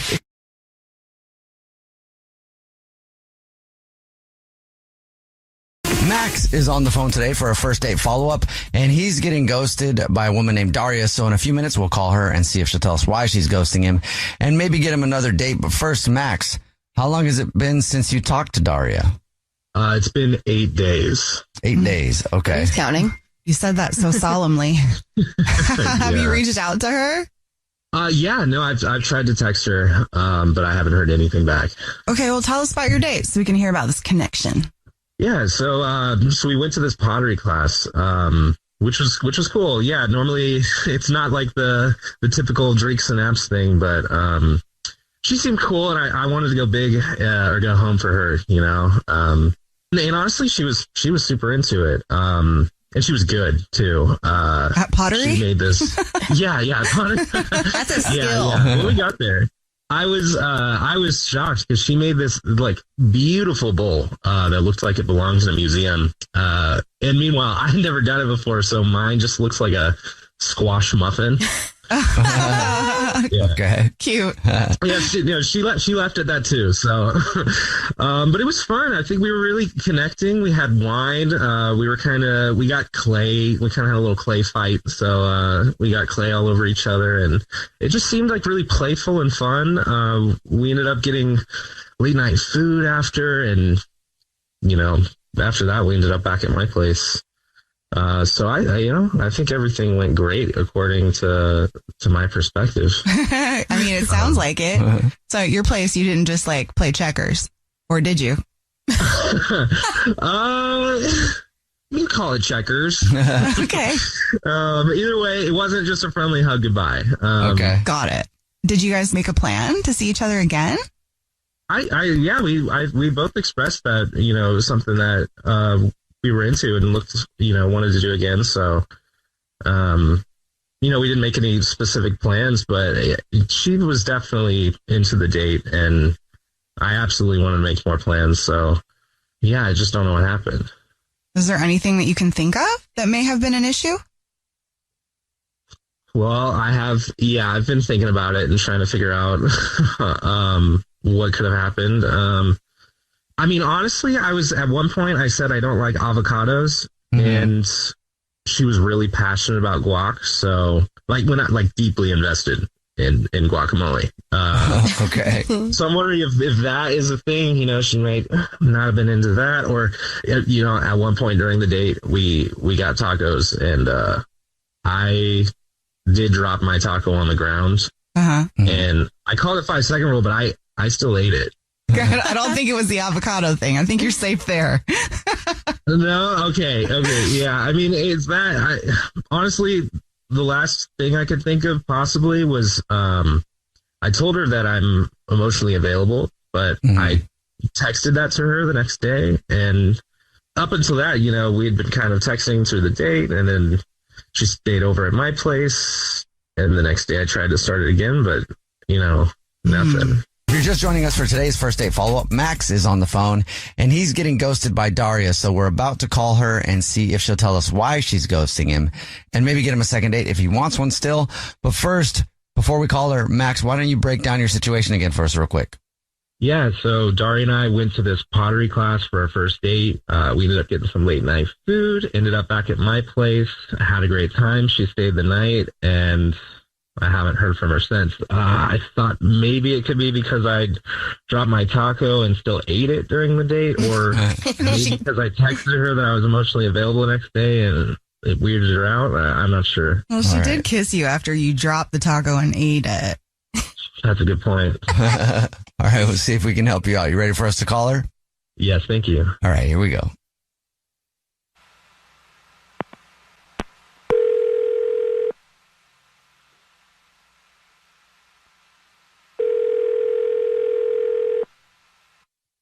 Hello? Hi, may I speak to Daria, please? This is her. Hey, Daria, how are you? This is a radio show. It's called The Jubel Show. Hi, Daria. I'm Nina. Hi, I'm Victoria. And I'm Jubal. How are you? Okay. Hi. Hi. What's up? Have you ever listened to The Jubel Show before? I have. Oh, dope. Okay. Great. Well, guess what, Daria? I always thought these calls were fake. Nope.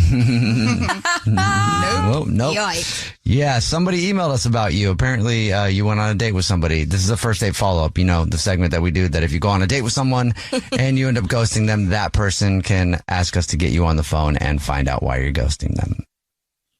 People actually do this. They actually call and... Yeah. Yep. Because getting ghosted sucks, Daria. And you're one of them. Oh, it's Max. Do you have any idea who would email us about you? I'm assuming it's Max, right? Oh, yes. Yeah. It is Max. Can you tell us why you're ghosting him? Okay, so he literally liked every single photo I've ever posted. Every single one of them. I woke up, I had like 1 million new notifications from one guy. That's stuff from 2017 that was popping up because of him. That's the sole reason? I mean, I posted a picture of a broken blender in 2018 and he hearted it. Who hearts a broken blender? Why did I even post it? It felt like, I don't know, it felt like he was like virtually licking my timeline. I don't even remember half of the photos that are there.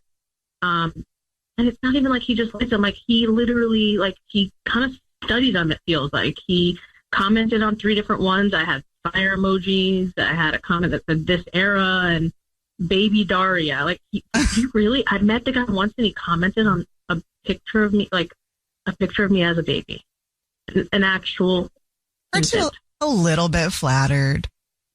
I mean, flattered. I'd be flattered if it was like, a photo or two recently. But like through the whole entire history of me, it's a little scary. All right. Well, Daria, thank you for telling us. And you probably already know this, though, but Max is on the phone. He's been listening this whole time and wants to talk to you. Oh, yeah. Yeah, they're on the other line. I got it. Okay. Yeah. Hi, Max. Hi, Daria. Wait, that's why you ghosted me? You ghosted me because I liked your posts? Dude, you time traveled through my entire Instagram. It gave me literal chills. No, but you posted those. I was just trying to appreciate you and full Daria journey, It was meant to be a compliment. It's like you were an FBI agent that did a deep dive into my life. Like, how about just good luck on your midterms instead of the history of Daria? Maybe I got like a little carried away, but it was honestly meant to be just positive. I was enjoying getting to know you through your posts, and I thought you were so interesting, and I just wanted to support your history. Dude, you supported it to death. Yeah. I think it's just, I really like you, Daria, and I was having so much fun getting to know you. I had a great time doing pottery with you and after. Max, stop. I'm mad at you. You weren't getting to know me. You were creating stories in your head based off of what I posted. No, that's not true. I honestly think that you're super witty, beautiful, and I'm sorry if I took it too far with those. And I hearted that blender that broke because I actually had the same blender that broke as well. So. Oh, really? Look at that. Max, you are trying to relate to me. You're literally creating a scenario in your head. You're trying to relate to me. Like, you just need to chill out. No, I'm not. I really had that blender. I didn't take any pictures of it, but I actually had it. I guess that's another reason why you think we're meant to be. I mean, I can dial it back. I promise. I can unlike that baby photo of you. Listen, I'm not saying that we're meant to be. I honestly just think you're dope, and I really like you, and I still like you, and I just want to get to know you.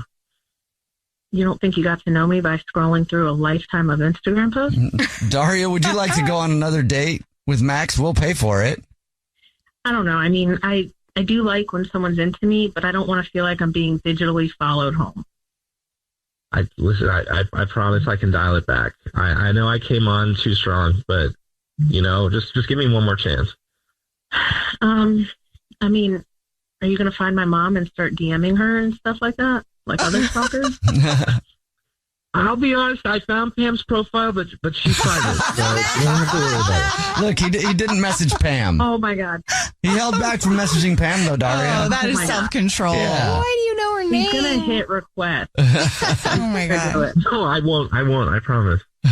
What do you think, Daria? One more chance? He sounds legit to me. Me too. I would love that. I did have a good time, and you do this little cute thing with your pinky. I don't know. Just don't like me so much yet. Not like right away. Hey, I promise to be into you, but not that into you. There you go, Daria. Okay. So you'll do it? Yeah, if he chilled out a little bit. Sweet. Yay. Congratulations, Max. You got another date.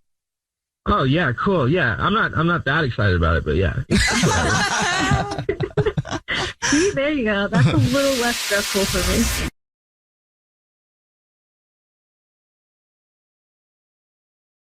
It's time for Nina's What's Trending. So there's a new streaming service that's coming from the least likely place ever.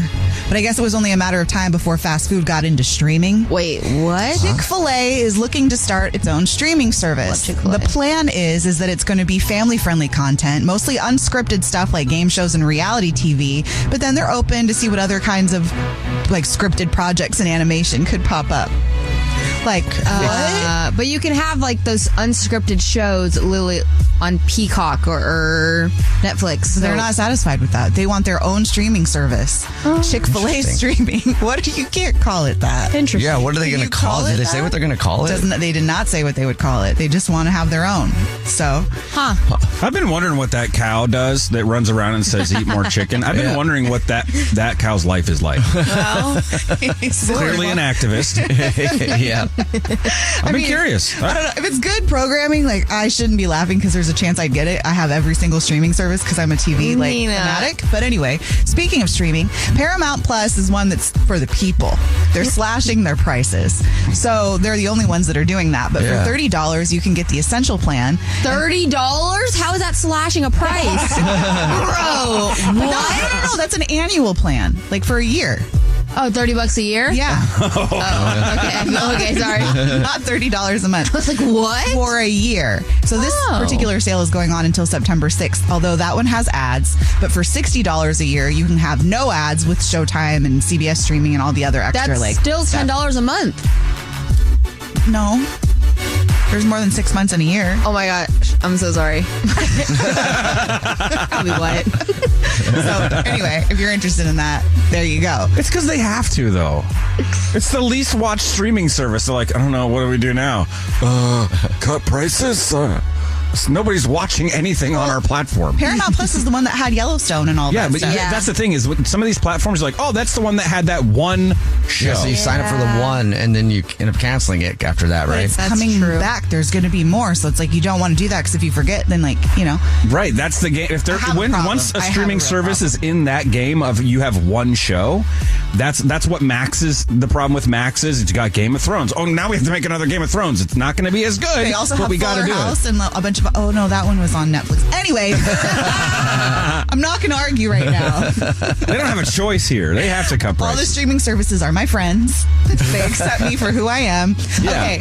Lastly, we should all just pay our friends $12 a month, and so they'll accept us. Whatever you want. Whatever you got to do. Stop judging.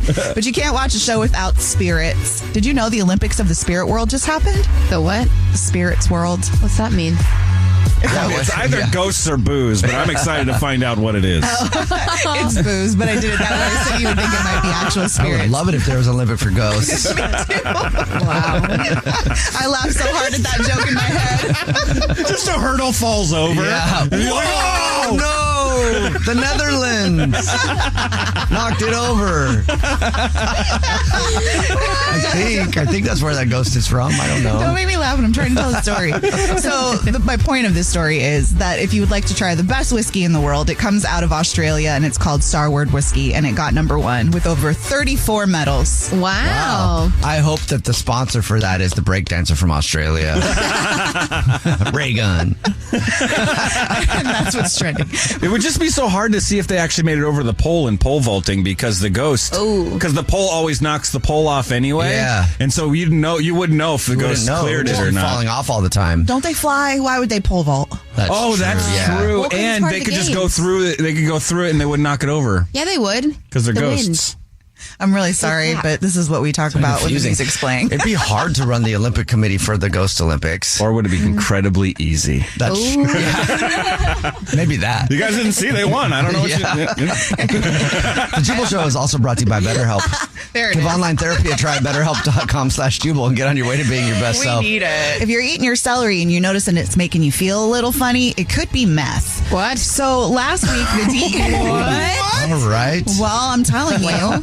So last week, the DEA ended up seizing some celery in Georgia that was filled with meth because that's how they're getting it into the United States. And then they just stopped another big crate full of celery that was stuffed with meth at the border. So it's just a crate filled with celery and meth, like together? Yeah, like they're hiding the meth in the celery. So I'm just saying, like, if you eat your celery, because maybe it rubbed off on it or something, so just check your celery before you eat it to make sure that you're not ingesting meth. I mean, people are really getting creative. I'll just tell you that. I just had tuna yesterday, too, with all kinds of celery in it. A little tuna salad with celery. I'm weird ever since. That's That's why Nina was outside itching a bunch. What's going on? I don't know. I just had a bunch of celery. It's a tuna meth salad. Want to go steal something? Want to steal something? No. I just had a bunch of celery. Now I want to steal stuff. A car or something. You want to steal a car? No. Do it easy. Yeah. I'm okay. My celery was fine. Check yours. There's a man out of Kentucky that is going viral right now for how he's tried to avoid paying child support. So this isn't the first time we've heard of somebody faking their own death, but this feels a little extreme to avoid paying child support. He somehow managed to hack into the government website and change everything, and many states actually acknowledged him as gone, except for he was still caught anyway, and now is going to be spending 9 years in jail. What do you mean gone? Like he went and manufactured a death certificate or something? Yeah. He went in and he manufactured he didn't have to manufacture it. He just created a case for himself in the government, whatever, in a Hawaii. It's a Hawaii death certificate that he did. So in the database, when you open it up in any of the other states, it shows that he's gone. Wow. I mean, honestly, if you can hack in to do all that and then make that, that's to put time and effort. I'm like, you know what? But they find you. My brother is a very talented hacker, and back in the day when I was in high school and he was younger than me, we had the cops. Actually, it wasn't the cops. It was like the FBI arrive at our house. Really? What? Who is in here hacking into different services? So not only was he hacking, he also had this little laser pointer that he would use and point across our green belt. So the FBI shows up at my house, not for me because I'm the angel. Right. But for my brother. Really, it was Nina hacking the whole time. Yeah. He's in middle school, freshman in high school, hacking into the government system. It was pretty impressive. I've been trying to figure out how to hire a hacker for some things. I like So if you're listening and you're a hacker, hit me up. Let's go. He wants to hire one. I'm not going to ask why. I don't want to know. I know exactly why, and I'm all for it, and I want to make this happen. I don't know. So anyway, don't do that, and you won't have to pay $195,000 worth of restitution or go to jail. And if you work as hard at hacking as you do, or if you work as hard at being a father as you do at hacking, you might not have all that child support. Good point. Right? Yeah, it'd be cool. Also, if you're a good hacker, then you have money to pay child support. Oh, yeah. None of that made sense. Speaking of not having money, the tooth fairy must be really hard out because for the first time in 5 years, she's paying for teeth way less. What? Really? Yes. For a single tooth now, instead of getting $7.29, which was the average. What? $7.29. That's a lot. Yeah, it's now just about $7.09. $7. $7.09 is pretty good. Hold on. I don't know why the Tooth Fairy is picking different families to do this. The Tooth Fairy only brings my daughter $2 and some edible glitter. Same. Wait, what? You get Really? Yeah, the Tooth Fairy drops off edible glitter because she's really awesome. That is pretty cool, actually. glitter? Well, They make edible glitter? I didn't know that. well, edible glitter is legit. If You got to buy it in a weird aisle, from what I understand. Yeah. But if your daughter didn't have edible glitter, she'd probably have $10. Is that like the stripper supply store? Is that where you get it? You know what? You're right. I need to Is the Tooth Fairy a stripper? I need to have a conversation Dollar bills with her. and edible glitter? That's what it is. She Man. needs to have a job somehow. Ladies and gentlemen, coming to center stage, the Tooth Fairy. And that's what's trending. It's time To catch a cheater. only on the Jubel Show. Fiona is on the phone for To Catch a Cheater today. She's been with her husband Travis for 7 years, but now she thinks something might be going on. So hopefully we can help you find out that he's not cheating, but or find out that he is, but at least get you some answers. Fiona, what's going on? Tell us about your situation with Travis. This is crazy. Travis and I have been together for 7 years, and it hasn't been perfect the whole 7 years. We had some financial troubles, new marriage, you work through stuff. But for the last few years, it's been really, really good. And we've really been just so connected. My boutique business has just really taken off in the city, and Travis just got a new job that he loves, and it pays more. So we've been able to start really saving and building towards our future together. Nice. Yeah, and it's not just the money. He's doing something he loves now. He's a film director, and he's only ever done tiny commercials or boring a music video here and there maybe, but mostly boring stuff. Okay. Yeah, and a couple really bad movies, bad, low budget. But recently he got a gig where he's working for an indie film company, one he's always dreamt of working for, never thought he could. And he's doing a really good job there. They're paying him really well, and he's actually living his dream, and he's happy. That sounds great. That's great, yeah. Like, to paint a picture for you, like, Travis, he's like a lovable, goofy, silly guy. Like, he's lighthearted. He's the one making me laugh when I get stressed about business or just life if I get too uptight. But he's also kind of he's gullible. Okay. So sometimes, like, he winds up saying yes too much or trusting people at what they say at face value. Like, oh, they're telling the truth because everybody tells the truth, is what he says. That's cute. But it also makes me worry for him because he gets himself in these situations where he's like taking the fall for other people or doing their job because he can't say no. He just says yes if somebody asks for something. Okay. So I'm kind of wondering if if this is one of those situations, if what's going on right now is something where he's gotten like pushed into a corner or something. I don't know. Like what happened? Forced to cheating on you or what? Let me back up just a little. I'm super, super close with my grandma. We talk every day, if not twice a day. She was downtown the other day and she was going shopping and she said she saw Travis in a luxury car with another woman. Oh. Yeah. Oh, and my grandma's words, not mine. She said he was in the car with a Babylon, and they were laughing and joking, and Travis was all smiles. They were at a red light, and she saw the woman reach down, like out of view, and reach down. Okay. And then the light turns green, and they take off, ha ha ha ha, laughing in this luxury car.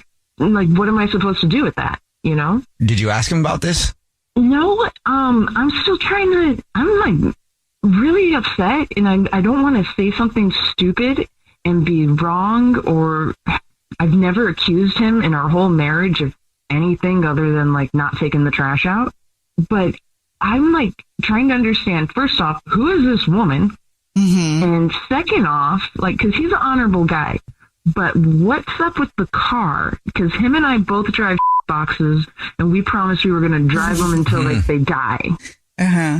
Is he moving on since he's been moving up in the company? Is he living a second life now? I feel so stupid. Yeah. So what I was thinking was you guys could call and say you're calling from the production company he's been working for. Okay. And he's been working a lot of hours and that you want to, give him roses as a thank you. For his hard work and dedication. Oh, to send to somebody? Worker. Yeah. Okay. Yeah, we can do that. See if he believes us and then see if he sends them to you or to somebody else, okay? Yeah. I'm scared, but yes. Yeah.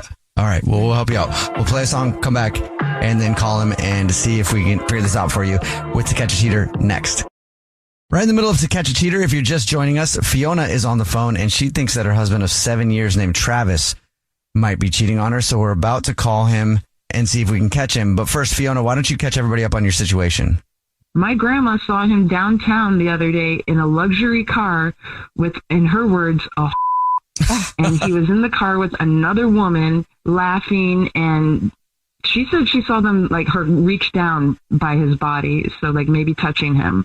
And I want you guys to call, say you're calling from his production studio that he works for, and that you have roses he can send to someone. And I want to see if he's sending them to his wife or to this woman, mystery woman. Okay. Here we go.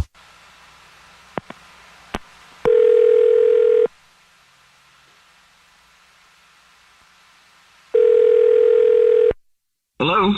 Hey, is this Travis? Who's calling? My name's Jubel. I'm calling from Productions. We haven't met yet, but you've been working a ton of hours. Yeah, I'm a director, so my hours are insane. Well, you've been crushing it, and we want to say thank you. Okay, sounds good. We know that you're busy and you probably don't get time to see people and stuff, so we actually wanted to give you some flowers that you could send to somebody. Just a dozen long stem roses just to send to somebody just for being you and working so hard.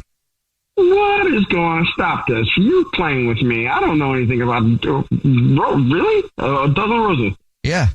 Thanks. Yeah, man. Well, thank you for working so hard. So I can get these sent out. I will need to get some info from you in a second. Do you want us to like put a card and stuff with it too? Yeah, absolutely. Okay, cool. In fact, do me a favor, do this. Let's do that because I'm actually have a surprise for my wife. But on the card, put, I have a surprise for you. Call me when you get this. Love you. All right. And, hey, just, guy to guy, look, I know, we're in the same industry. You probably got a lot of ladies out there, huh? I ain't got time for that. Yeah, right. You can be honest with me. I am being honest, my man. I'm slammed. You sure about that? Yeah, man. Why? What's up? Oh, because this is actually Jubal from the Jubel Show. It's a radio show. We do a segment where we try to see if people are cheating, and your wife, Fiona, is actually on the phone. Yeah. Surprise. What? What are you talking about? Hey, Travis, my grandma saw you the other day driving around downtown in a hot car with apparently a hot woman, and she was reaching down in the car for something. What's that about? What? Okay. Look. Okay. I don't know what's going on here, but babe, what's going on? I don't know what's going on here, but okay, I guess you're gonna just ruin the surprise here. Your wife's grandma saw you out with another woman. Mm-hmm. Who is she? What? Like, you had time for that? Are you kidding me? You talking about Nana? Really? That blind old lady? You're killing me here, but first of all right, did fine. She see you? And I'm just. You're just going to ruin the surprise on national radio. Well, that's fantastic. That was your best friend, Megan. All right. You've she's seen a million times. She was letting me test drive a new car. Actually, your car. What? And not only that, yeah, that's right. Last time Megan came over, I just let her know, keep this a secret. I was getting you a new car, babe. Right? What? That's the reasoning behind it. So I don't know what was going on. Last time we were over, we were checking out the car, making sure everything was good, the front and the back seat. So unless that's what your grandma was seeing, ain't nothing going on. I got you a new car. That's what's going on. And I just... Yeah, babe, I just wanted to say thank you. These last years have been super rough. I know how hard things were going. You were taking care of me, supporting me financially. And now that, I got this job, I'm so excited and everything's going real well. And we both deserve things and you deserve a new car. So Megan was helping me choose your car and we were test driving it. That's it. Ain't nothing going on. Oh my God. I feel so stupid. Oh my God, Travis, I'm so sorry. I am so sorry. I knew you wouldn't cheat, but at the same time, you gotta see my point of view. You're in a hot car with a hot woman and my grandma got me kind of riled up. Babe, I've never given you a reason for anything like that. You know what I mean? No, this is you and me.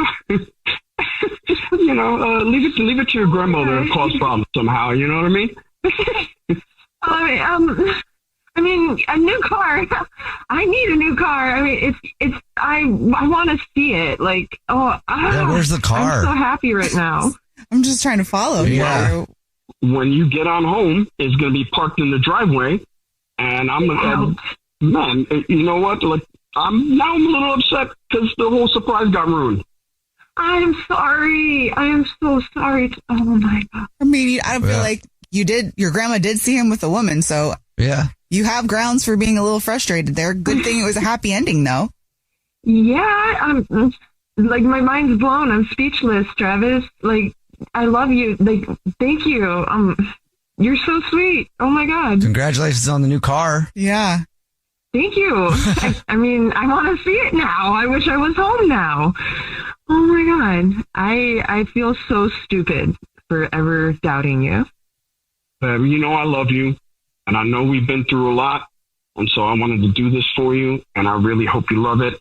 And I really, I love you. Just want to let you know. I love you.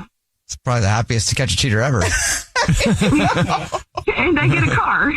There you go. The Jubel Show's To Catch a Cheater. First date follow-up. Powered by the Advocates Injury Attorneys. Online at advocateslaw.com. Ava is on the phone today for our first date follow-up, and she went on a date with a guy named Justin, but now she's getting ghosted, so in a few minutes, we'll call him and see if he'll tell us why he's ghosting her and maybe get her another date. But first, Ava, how long has it been since you heard from Justin? Oh my God, it's been like a couple of weeks. And, I've actually been reaching out to him. And the first time I reached out to him, he said, have a good day. And then I never heard anything back from him. Okay, so you reached out to him again after the have a good day?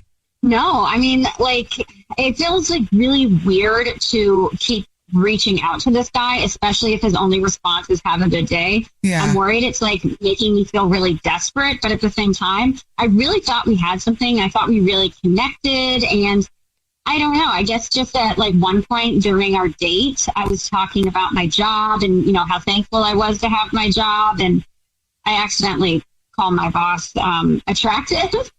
And okay. I'm wondering if maybe that was like a red flag for him. But I didn't mean it in that way. And if that's how he took it, I'm honestly very mortified at that. Okay. Well, that sounds a little bit juicy. Can we go backwards, though, and talk about how we got to that point? How was your date other than that? Oh, my God. All right. Well, so obviously had a great time. And, I was just thinking the whole time, basically, we started out at happy hour, which a lot of my friends said that wasn't the correct way to go. But, I just had a good feeling about him. And, the funny thing is he's got a great sense of humor. He's athletic. We played pickleball. And it was I'd never played before. So it was really fun to have him kind of teaching me the ropes. And you played on your date? I was yeah. Was that for happy hour?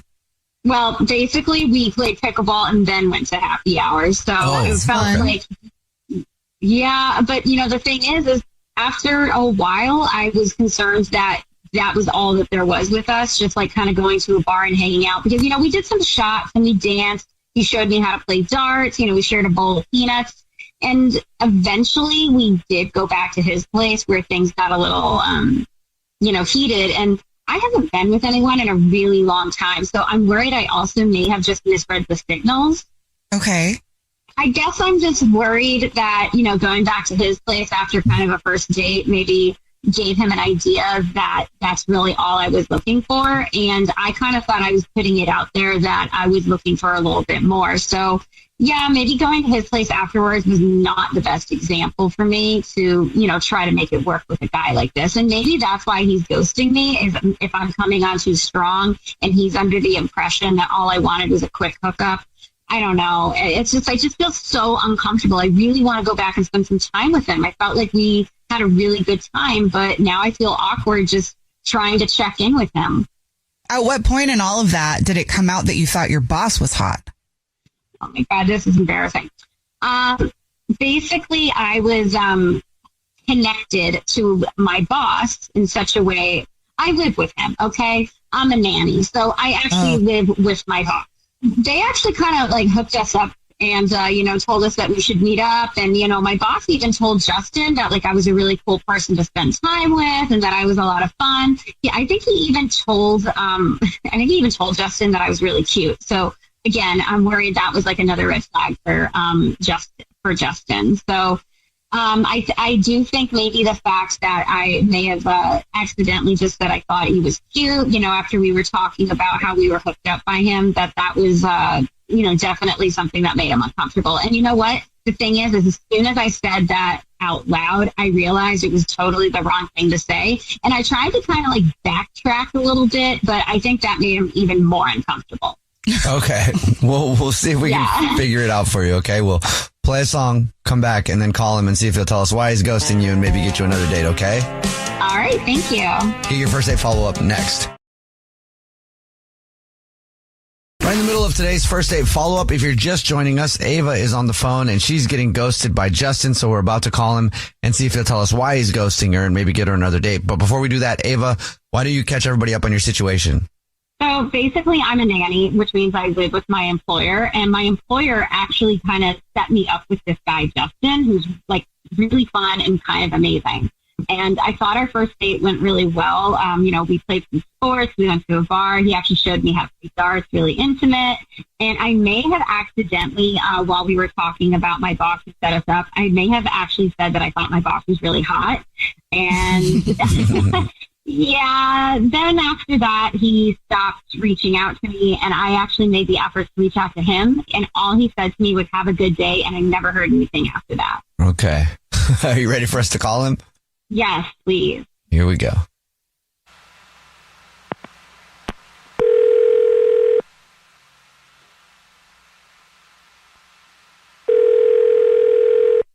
Hello?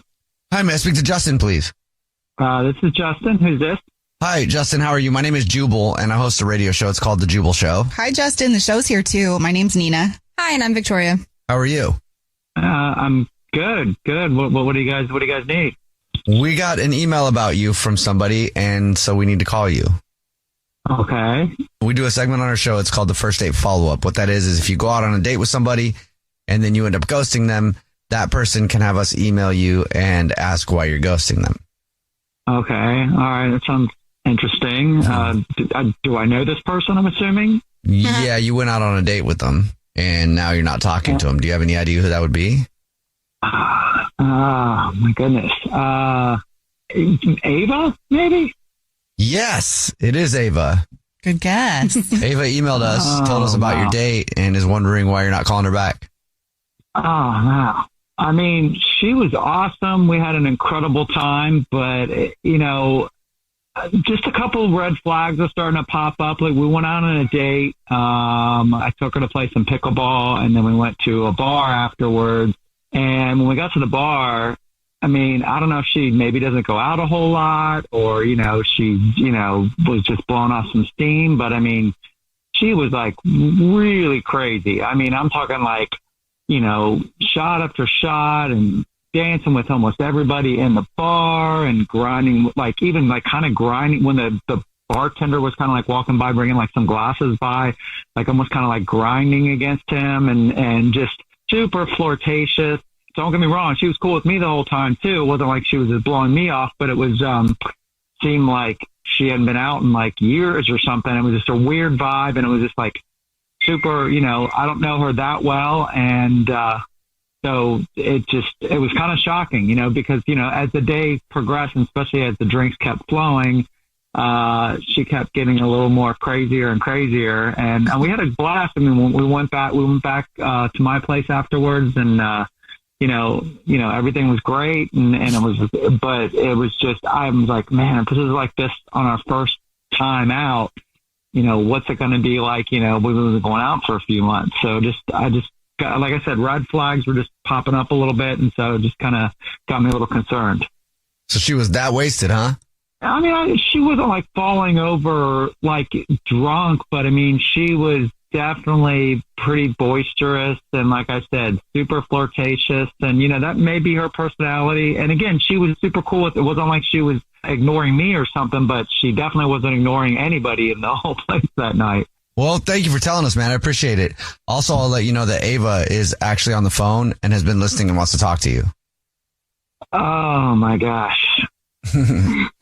Hi, Justin. Ava here. Hey, Ava, what's up? How are you?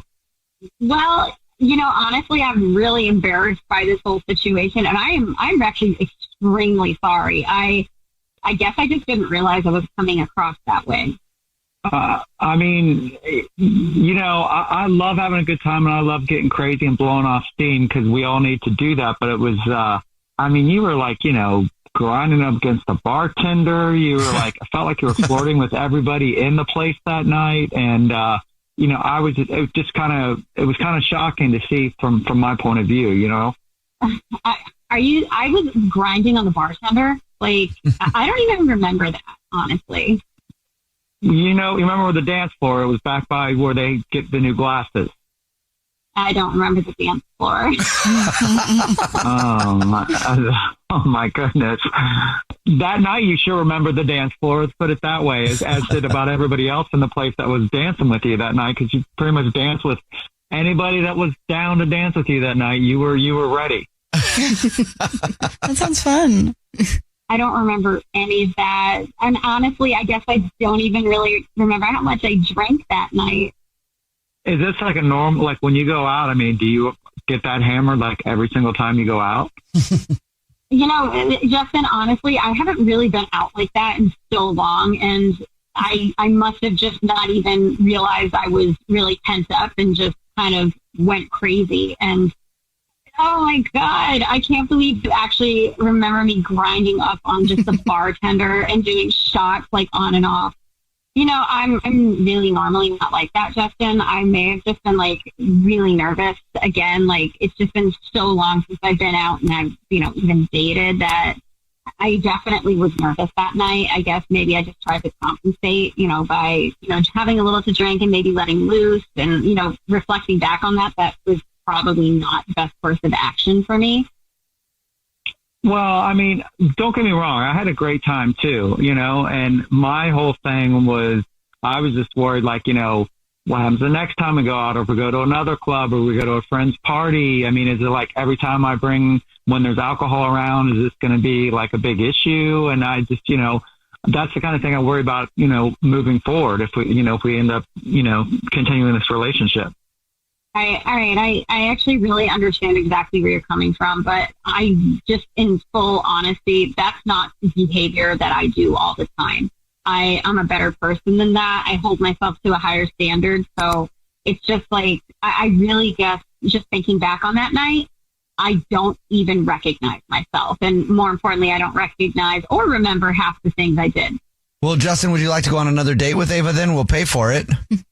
Yeah, I mean, I had such a great time, and I really do like you a lot. And again, I just trying to look, you know, a few months down the line, if we start, especially when I start bringing around family and friends and possibly even family. And you know, if you said this is kind of a one-off type incident, I mean, I'll take your word for it. And I think I'd be down to go out again if you're into it. I mean, I would really love to, you know, have a second date. And more importantly, I cannot wait to party and grind up against your mom. Oh, my goodness. Jubal's first date follow-up. A group of high school students started a project to research a string of unsolved murders. There is no profile of this killer except for the ones the students created. What if this guy's still alive? Like, what if he comes after us? Once you start getting a few tips or a few leads or a few identifications, then the cold case isn't so cold anymore. This is Murder 101. Listen to Murder 101 on the iHeartRadio app, Apple Podcasts, or wherever you get your podcasts. It's Kate and Oliver Hudson, host of the new podcast, Sibling Revelry. That's right. We started this show because, you know what? No one talks about siblings and that dynamic. The siblings, they know each other better than anybody. Yes. You know. Listen to Sibling Revelry on the iHeartRadio app, Apple Podcasts, or wherever you listen to podcasts. Hi, this is Shannon Doherty, host of the new podcast, Let's Be Clear with Shannon Doherty. So in this podcast, I'm going to be talking about marriage, divorce, my family, my career. I'm also going to be talking a lot about cancer, the ups and the downs, everything that I've learned from it. It's going to be a wild ride. So listen to Let's Be Clear with Shannon Doherty on the iHeartRadio app, Apple Podcasts, or wherever you listen to podcasts. It's another Jubal phone prank. Weekday mornings on the 20s.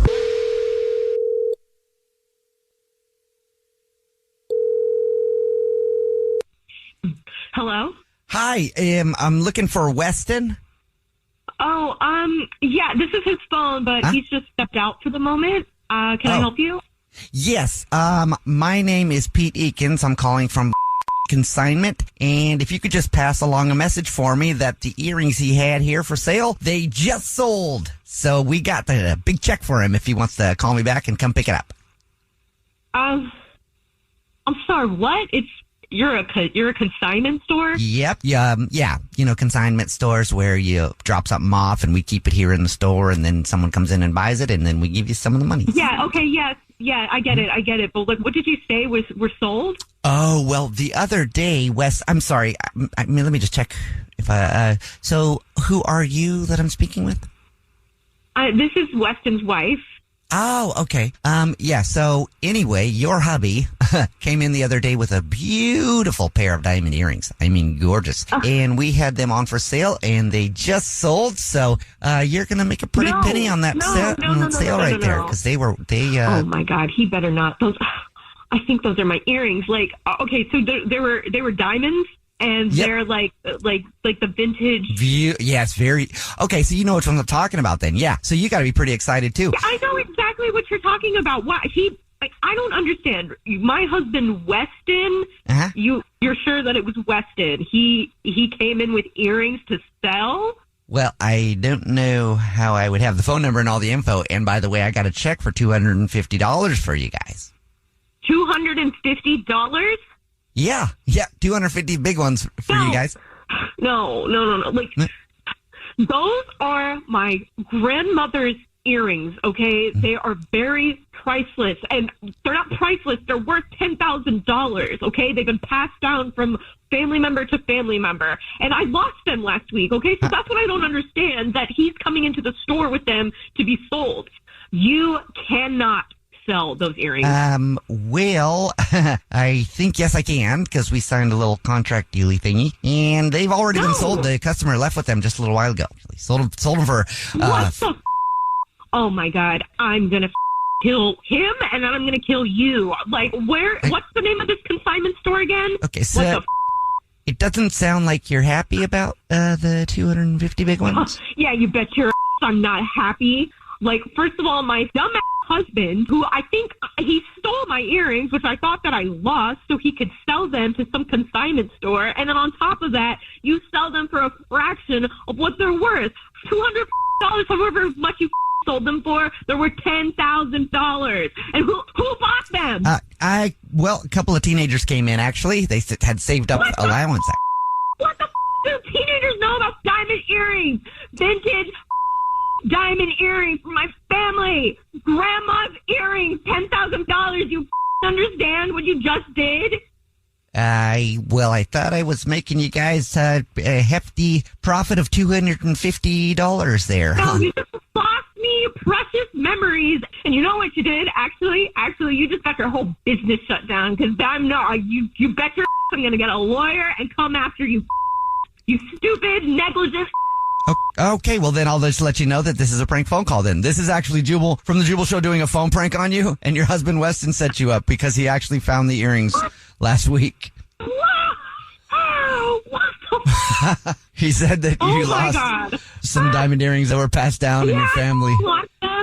And he found them, but he wanted to phone prank you first before he gave them back. Okay, well, I still stand by that my husband is a dumb. Okay? Wake up every morning with Jubal phone pranks. Weekday mornings on the 20s. A group of high school students started a project to research a string of unsolved murders. There is no profile of this killer except for the ones the students created. What if this guy's still alive? Like, what if he comes after us? Once you start getting a few tips or a few leads or a few identifications, then the cold case isn't so cold anymore. This is Murder 101. Listen to Murder 101 on the iHeartRadio app, Apple Podcasts, or wherever you get your podcasts. Hi, this is Shannon Doherty, host of the new podcast, Let's Be Clear with Shannon Doherty. So in this podcast, I'm going to be talking about marriage, divorce, my family, my career. I'm also going to be talking a lot about cancer, the ups and the downs, everything that I've learned from it. It's going to be a wild ride. So listen to Let's Be Clear with Shannon Doherty on the iHeartRadio app, Apple Podcasts, or wherever you listen to podcasts. The celebrity memoir holds up a mirror to society. That's why we started our podcast, Celebrity Book Club with Stephen and Lily, where we read celebrity memoirs, total guilty pleasures, and then synthesize probing cultural analyses from the text, from Jessica Simpson to historical figures like Helen Keller. Isn't that a delicious mix of highbrow and low? It certainly is. Listen to Celebrity Book Club with Stephen and Lily on the iHeartRadio app, Apple Podcasts, or wherever you get your podcasts.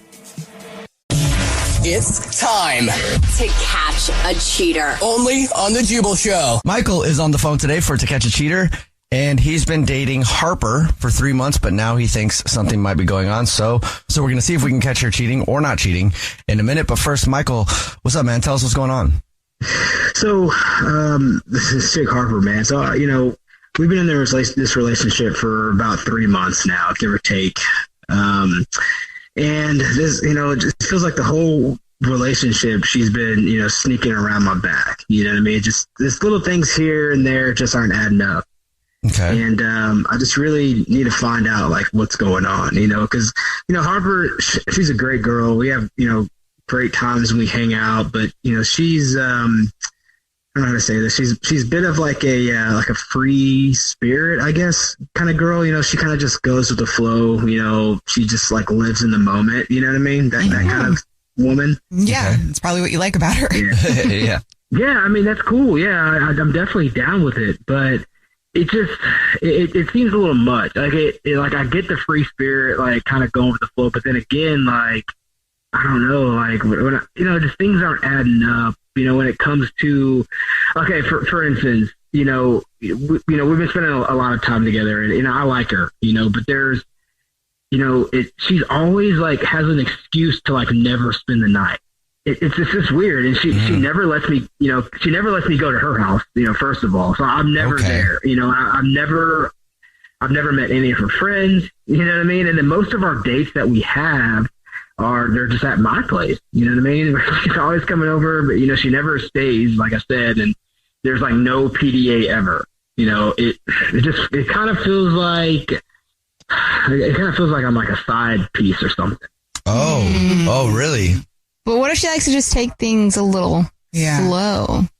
But I mean, but no PDA, like ever, like, she hardly ever like kisses me and stuff. And I don't know, it's weird. And so, I she has a social media and stuff, right? So I kind of go in there and look around and stuff, but it's just like, it's just pictures of her and like food, you know what I mean? Like no people. So it's really weird, you know what I mean? So I don't know. I know it sounds weird, guys, I know, but no, it doesn't. I mean, I've been in situations like that where I'm like, she sees me, we talk, but then also it seems like it's at certain times, and then certain times they're always like, oh, I fell asleep.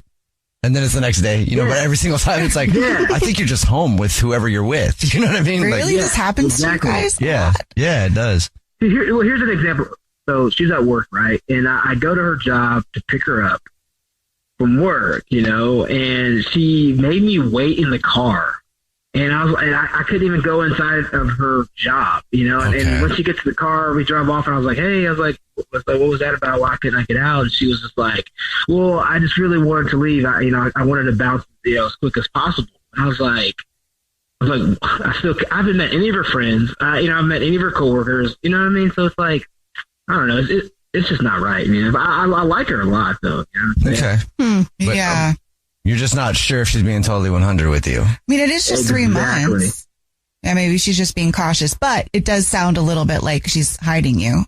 Yeah, but wouldn't you in 3 months, wouldn't you kiss me in public or like hold my hand or? Yeah. Oh, I would, yes. That's you would think. That's a good, I think we're in our what do you call it, our honeymoon stage. Like this is the point where we do all that stuff, Right. Right. Definitely. Okay, well, we'll see what's going on. You already told us what grocery store she's a rewards card member at, so we'll call up, pretend to be from the grocery store, and say that she's this month's big winner of 36 long stem red roses to be delivered to anybody that she wants. We'll see if she sends them to you or to somebody else, okay? All right, man. I appreciate it. Thanks. Yeah, man. All right, we'll play a song, come back, and get your To Catch a Cheater next.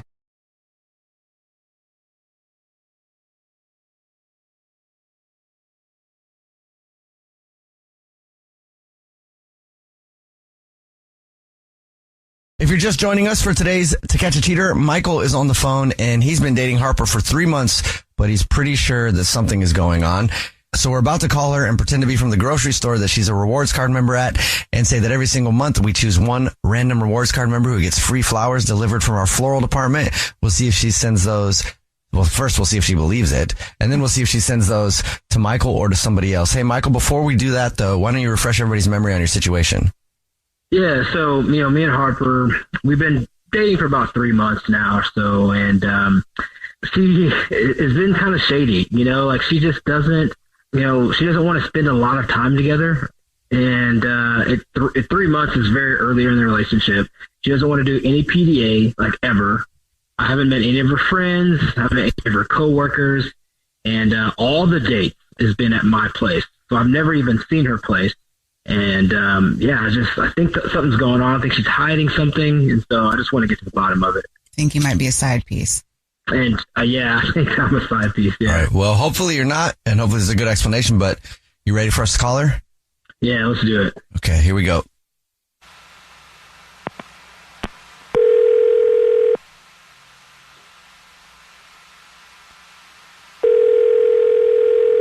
Hello? Hi, this is Jubal calling from I was looking for our rewards card member named Harper. Hi, yes, speaking. Hi, Harper, please don't hang up. This is not a marketing phone call. I'm actually calling to tell you, congratulations, you're this month's big winner. What have I won? Every single month, we choose one rewards card member at random who gets free flowers delivered from our floral department. Just our little way of saying thank you very much for shopping with us and being such a loyal customer. So you've just won 36 long stem red roses, a box of chocolates, and a card to be delivered anywhere in the United States, absolutely free. It's a $342 value, actually. Wow, that's amazing. Yeah. So here's how it works. If you know the person that you would like to send them to right now, you have all the information. I can do it just in a matter of minutes over the phone. You get confirmations on everything. It's absolutely free.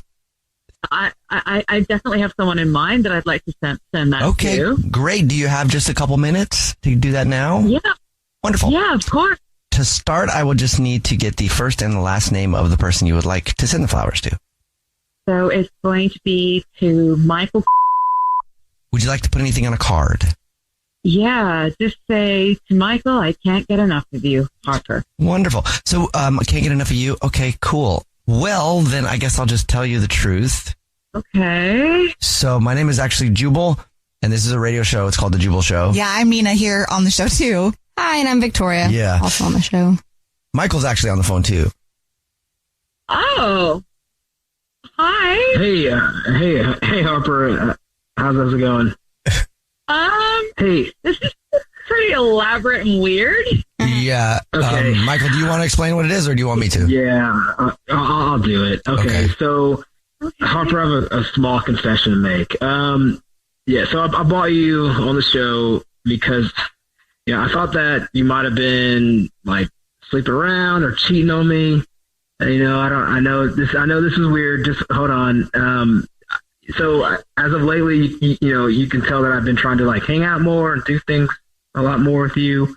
But I don't know, you've been giving me some pushback, right? And so like this behavior's been really sketchy. So I'm just trying to figure out like, is there like another person or like what's kind of going on? Because like you're not giving me anything. So I'm just here to try to clear the air. Okay. Well, this is all out there. I guess I should probably let you know that I am in a relationship, but we're not cheating on each other. We're open.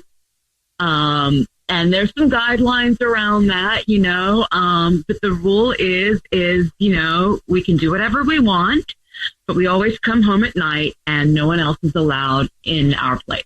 Oh.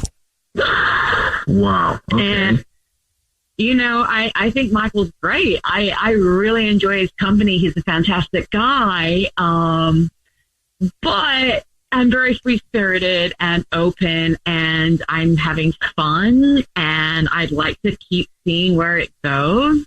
Okay. Were you going to tell Michael this? Yeah.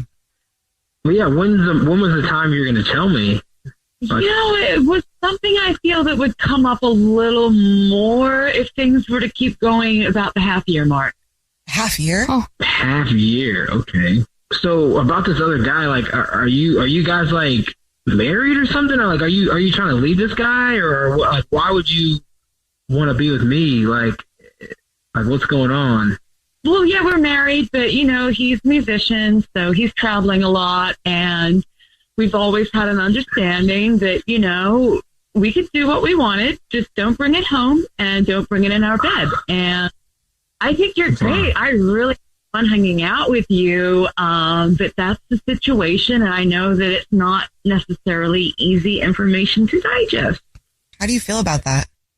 Man, I've never, ever been caught up in a situation. I mean, you hear about this stuff on movies, right? Like, this never happens to you. This is nuts. I mean, yeah. I mean, Harper, you're great. I mean, like these past 3 months have been tremendous. Like the only disconnect here is that like, I want to spend more time with you. You know what I mean? Like, and it just seems like you're not giving me that.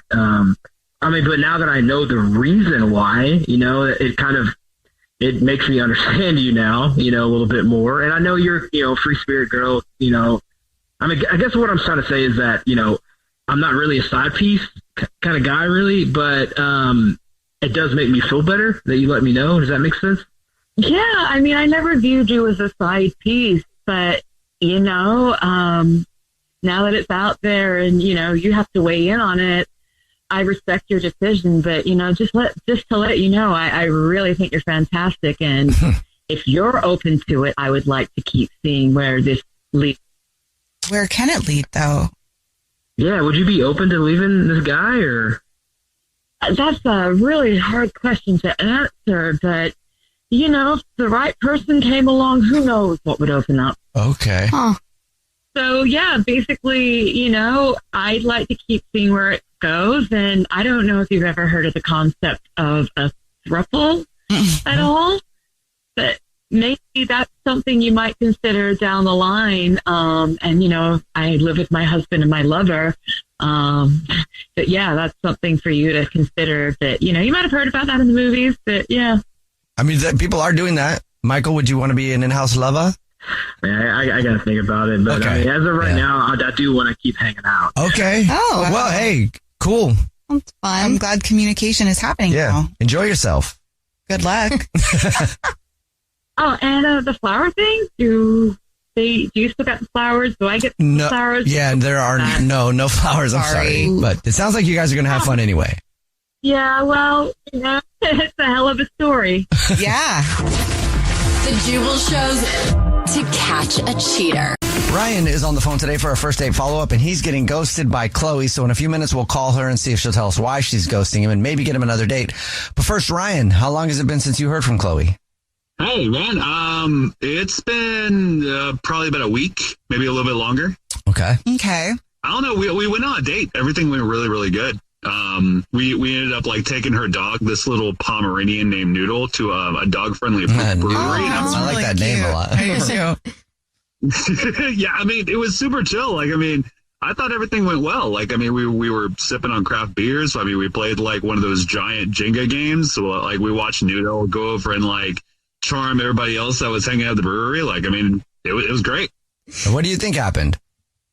I don't know. I mean, I thought she was awesome. Like, I mean, she's just super sharp, man, like witty in a way that like really just kind of keeps you on your toes. And like, she loves dogs, like really loves her dog.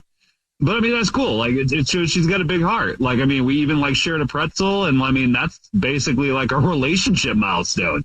Like, I don't know. Is it? Sharing a pretzel, and then comes marriage. Yeah, I guess. Well, I mean, because I've been on dates where like it's all like small talk and just fake laughs and stuff like that. But like when I was hanging out with her, like it just felt different. Like we were actually connecting with each other. Like you could tell that she was into you too. I mean, like, it just felt like we had a connection, like we were having like a really deep, like, conversation. And like, I don't know, it was just like the best way to describe it with the risk of sounding cliche is chemistry. Yeah, that's not cliche at all. Chemistry is big. You don't have that with everybody. So then what do you think could have gone wrong though? Like, was there a moment where anything got awkward, or did you do something? I mean, there was like a moment where like Noodle kind of like ran away.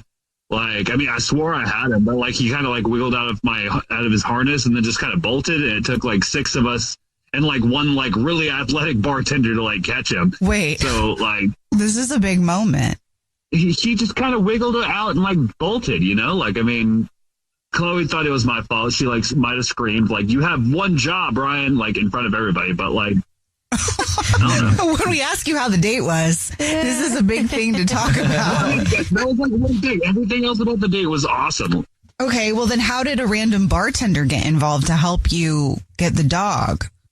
We saw the dog running, and it was like a dog-friendly brewery, and so he ran over to help.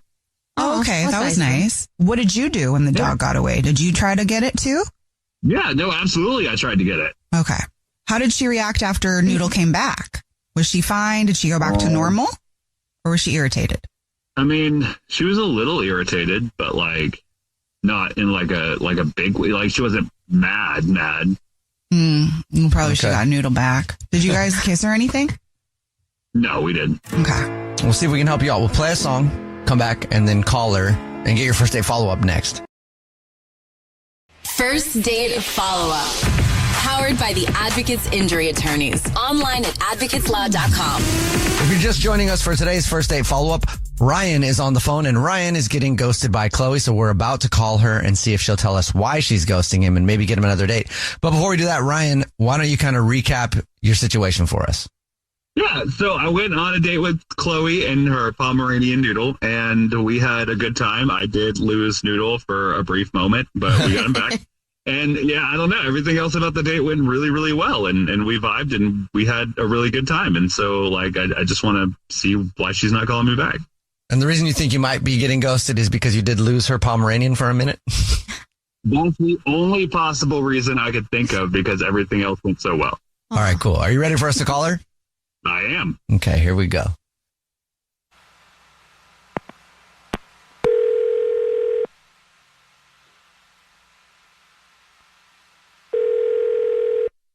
Hello? Hi, may I speak to Chloe, please? This is her.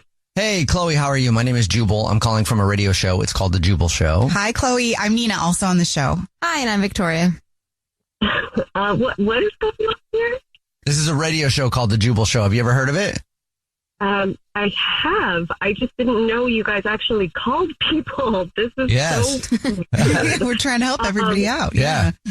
I mean, I've seen some clips on TikTok, but I just didn't think... I was just not expecting to hear from the radio this morning. Well, we weren't expecting to talk to you today, Chloe, but now we are. It's a great Look surprise. at that. Isn't the world cool? Chloe, we're calling you because we do a segment on our show. It's called the First Date Follow-Up. It's where if you go out on a date with somebody and they end up ghosting you, that person can email us to get you on the phone and see why you're ghosting them. And we got an email about you from a dude named Ryan. Mm-hmm. Yeah. And Ryan told us about your date. He thought that you guys hit it off. He said that everything was great. Thought you were amazing. Yeah. And your dog Noodle was awesome. Are you ghosting him on purpose? Yes. Thank Thank you for your honesty. You mind telling us why? Well, he's a nice guy, but I just can't date someone who is completely irresponsible with my child. Okay. What? Do you have a kid? No, my dog, my dog Noodle is my child. Oh, okay. I didn't lose him on purpose. Like, he's a tiny dog with the speed of a greyhound. Like, I didn't intentionally lose Noodles. Chloe, that's Ryan. He's actually on the phone and wants to talk to you. I figured it out, yes. You did drop the leash, Ryan. You just dropped it. I mean, technically he wiggled out of the harness. But yes, I mean, my hands were ones involved. Yeah, I know. And then you were laughing about it. You were just laughing while we were chasing him. I mean, it was kind of funny. Like, the bartender dove at him like he was like in the Olympics or something like that. Like, I mean, it was something out of a sitcom. There was a busy road right there. I mean, he's a little dog. Drivers can't see him. I mean, he knows not to go on the street, but if people are chasing him and he's scared, I mean, it's a serious thing. The point is that you were careless, and I mean, I can't trust you with Noodle, so how can I trust you? But he's fine, and we got him back, and he's not hurt, and, like, he even got, like, free treats from the staff and stuff like that. Like, Noodle seemed like he was having a good time. I mean, it doesn't matter if Noodle's having a good time before he gets hit by a car. I can't. That dog has been with me for the last 10 years. I can't have someone who just drops his leash and thinks it's okay in a busy, I mean, it's just so special. I get how terrifying that moment is, especially Chloe, like, you know, you're terrified for Noodle in the moment, but stuff like that happens and it sucks. It's not awesome, but Noodle is okay. And I mean, it sounds like there's a little bit of remorse there. Like you feel bad that you dropped the leash, right? Yeah, absolutely. See, Ryan does feel bad. So it's like, that's probably something he's not going to do again. Is this something that you're really going to hold against him, Chloe? Yeah, I am going to hold him accountable for this. I had to take Noodle to therapy because of this incident. Oh. Wait. You took your dog to therapy? Yes. He goes to mediums and he's never had to go to a therapist before, but now he is. Because of you, Ryan. Because of you. Oh. Okay, and pet insurance does not cover therapy, so I should really be sending you the bill, actually. Yeah, because pet insurance probably doesn't see it as a necessary treatment for a dog.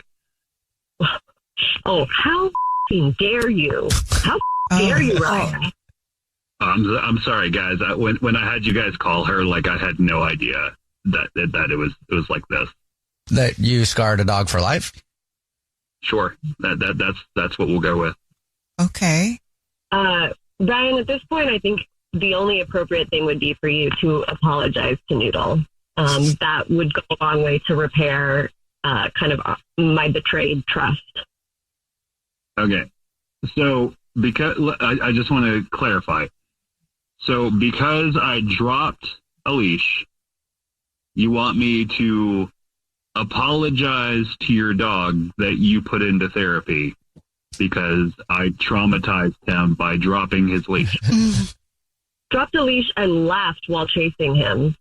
Like laughed during it. Yeah. Does Noodles have any like group therapy sessions I could maybe like come in and join as like Chloe, would you like to go on another date with Ryan? We'll pay for it. You'll pay for it? Mm-hmm. Wow. No, there will not be a second date with Ryan. Would you guys be willing to take that same money and give it to me for Noodles therapy? Because Ryan seems like a deadbeat who's not to pay for it. You know what? It was reserved for people who go out on a date, so I really can't do that. But maybe Ryan can find it in his heart to send you some cash. Yeah, sure. Checks in the mail. Tell Noodle I apologize and make sure that you put some aside for his trust fund, okay? Oh my God. Alex is on the phone today for a first date follow-up, and he's getting ghosted by Riley. So in a second, we'll call her and see if she'll tell us why she's ghosting him and maybe get him another date. But first, Alex, how long has it been since you heard from Riley? It's been about 10 days. Okay. Not that you're counting. I was going to say. How many times have you reached out to her in that time? I've sent a few texts, but it's been nothing crazy. Okay. Well, tell us about the date. Yeah. Well, we went to an underground concert and it was so much fun. Oh, that's cool. I thought it would be, yeah. It was actually underground? It was in like the basement of the back of this. Cool. It was pretty cool. Yeah. And I thought it was going to be like this perfect combination of low pressure, but still lots of fun, you know? Mm-hmm. Oh. And we had a few drinks. We were vibing to the music and she was even dancing a little bit. And I gotta say, she's like super cool too. Like she doesn't even have to try. She's one of those people. She's just so cool. And she knows her music. She wasn't just like, oh, I like everything. She had opinions, and I respect that. You know? Aww. Yeah. And then the night ended with us grabbing some late night pizza, and there was a kiss, and it was in the moment, and the music was still in the background and everything, but it was kind of cinematic. It felt like it was right out of a movie. It feels really good to hear guys romanticize these kisses too. It felt like it was perfect. Okay, well, what do you think is the reason she's ghosting you then? I might be overthinking it, but I might have gotten a little bit too into the concert. Like, what does that mean, though? Going to like a mosh pit? Well, kind of. I mean, like, I jumped up on the stage, but like the band invited me. You know? What? They were like, "Who's ready to rock?" And I took initiative, you know? You're like, "I am, sir." And then they actually get up on the stage with them? Right. That's cool. Yeah. And then maybe there was like, there was this one moment that I spilled my drink on a guy who like definitely looked like he could throw me across the room. Okay. So it was a pretty big guy, but that's all I can think about. I mean, like I said, I think I'm overthinking it. Something happened because of the spilling the drink, or? I mean, the guy just looked kind of angry, but like, I don't know, he like I said, he was a pretty big guy. Like he was kind of intimidating, so I backed off pretty easily, but it was... So no altercation? No. Okay, maybe that's good. why. Maybe she wanted you to fight him. Some people are like that. You're joking, but there are some people like that. And that's a red flag, though. So for you, though. What was she doing while you were on stage? I don't know. I kind of lost her in the crowd at that point. I was kind of, it was like adrenaline was high, lost in the moment type thing. She became a peasant. Yeah. Just one of the people in the crowd. No, I wanted her to come up. I thought she was going to come up with me, but she didn't. Okay, so then... Well, you said you kissed. Mm-hmm. Okay, Yeah. Who did it first? You or her? I mean, it was, I felt like, I think it was mutual. It was like that moment where it was like the conversation kind of died and it kind of like, there was like a moment where we were just kind of looking at each other's eyes for a second. Yeah. Like it felt right, What was the last thing she said to you? She said she had a great night and that she would want to see me again. So I really don't know what's going on. All right, well, we'll see if we can figure it out for you. Then we'll play a song, come back, and then call her and see if she'll tell us why she's ghosting you and maybe get you another date, okay? Okay. All right, we'll play a song, come back, and get your first date follow-up next. First date follow-up. Powered by the Advocates Injury Attorneys. Online at advocateslaw.com. If you're just joining us for today's first date follow-up, Alex is on the phone, and he's getting ghosted by Riley, so we're about to call her and see if she'll tell us why she's ghosting him and see if we can get him another date if he still wants one after he hears the reason why. But first, Alex, remind us about your date again. Yeah, well, I took her to an underground concert sort of thing. I thought it would be fun, and we had a great time. Like, she was dancing. We really hit it off, it felt like. We even kissed at the end of the night. She said she wanted to see me again. But I don't know. I've been going over my mind maybe why she hasn't reached out again or responded. And there was just a couple incidents. Like, I jumped up on stage after they invited me, and I don't know. I was just vibing. I was having a good time, but I was super into it, and it seemed like she was really into it too. Okay, well, we'll see if we can figure it out for you then. Are you ready for us to call her? Yeah. Okay, here we go.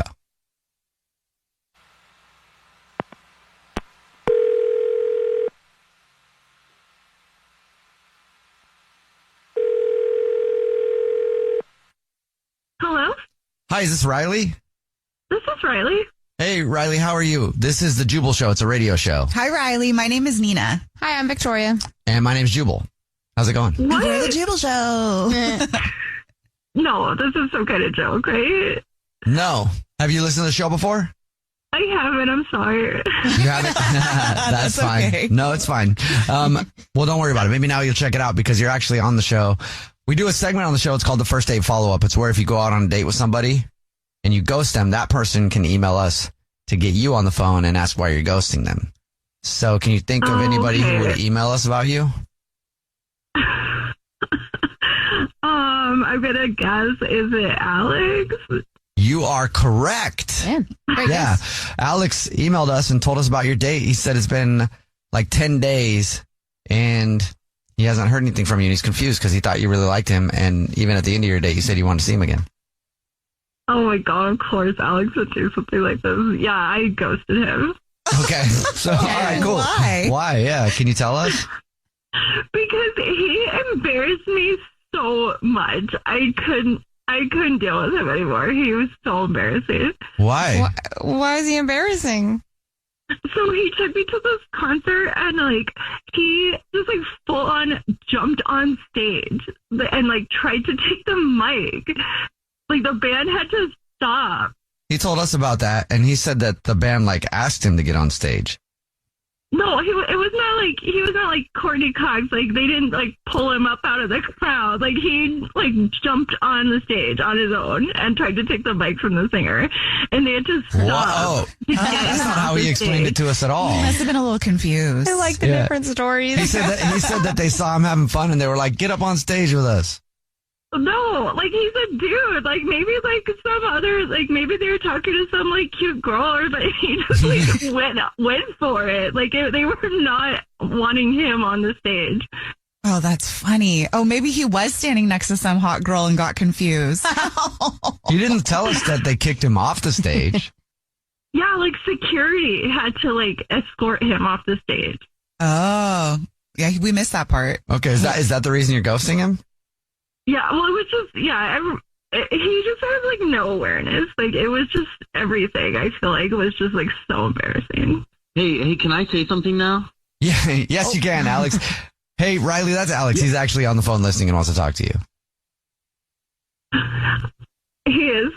He's on the phone right now. Yeah, that was him. He wants to say something now. Yeah, so I just want to clarify that nobody helped me. I mean, nobody kicked me off the stage. They just helped me off the stage. They escorted you back off of the stage. I don't know what concert you were at, Riley, because that's not what happened. The security guard literally gave me his hand to help me down. I'm sure it was just a safety thing. I can picture that. No, that's not what happened. Are you crazy? They literally escorted you off the stage. They had to stop the song to get you off stage. They didn't stop. They didn't have to stop. They just wanted to. What? What are you even talking about? They asked us to leave. We got kicked out. That was when we went and got pizza. They weren't kicking us out. They asked us to leave because I was up on the stage. People were going to start swarming me for autographs. For autographs? Her pictures. Oh, that's funny. Yeah, I mean the crowd went crazy when I went up there. They went crazy because they were mad. You interrupted the show. That's not how I. Maybe they thought someone was going to murder you. How are you confusing this? The security guard said, you guys are 86. You cannot come back here ever. Those were his words. It sounds like you got kicked out. Yeah, how'd you miss that one? That's not how I saw it. We did. Okay? We got kicked out. How do you not? I thought he was joking. Listen, me and that security guard, we fist bumped on the way in. I thought we were buddies. I thought he was just kidding around. They fist bump everyone. Well, Riley, would you like another day with Alex? We'll pay for it. No, thank you. I mean, I know everyone wants to go viral, but not for the wrong reasons. Well, that really sucks because I thought we were really vibing together the whole concert. Well, I'm sorry. I guess that just shows how unaware you are. Okay, well, that's your loss, I guess. No autographs for you. My days working, taking care of my little ones can be a lot. I checked out care.com and it was so easy for me to find local, experienced, and background check sitters. Finding our babysitter was way more affordable than I thought. Care.com makes it super easy. Search for qualified candidates. You can view their profiles, read reviews and ratings, check their availability, send messages directly, get the help that you need. Care.com should be every person's go-to. Have you heard about Vyvgart? Vyvgart Tegamod Alpha FCAB? Ask your neurologist if Vyvgart could be right for you and learn more at Vyvgart.com/learn. That's VYVGART.com/learn. Brought to you by argenx. This is the lunch rush at your local deli. Orders are flying in. Online, on the phone, and in person. Order for Nick. So is it possible that fast internet could help your business outrun the rush? It is with Comcast Business, powering your connected devices with gig speed Wi-Fi and fast downloads and uploads. With Comcast Business, next level speed isn't just possible, it's happening. Comcast Business, powering possibilities. Requires gigabit internet and compatible router. Actual speeds vary. It's another Jubal phone prank. Weekday mornings on the 20s.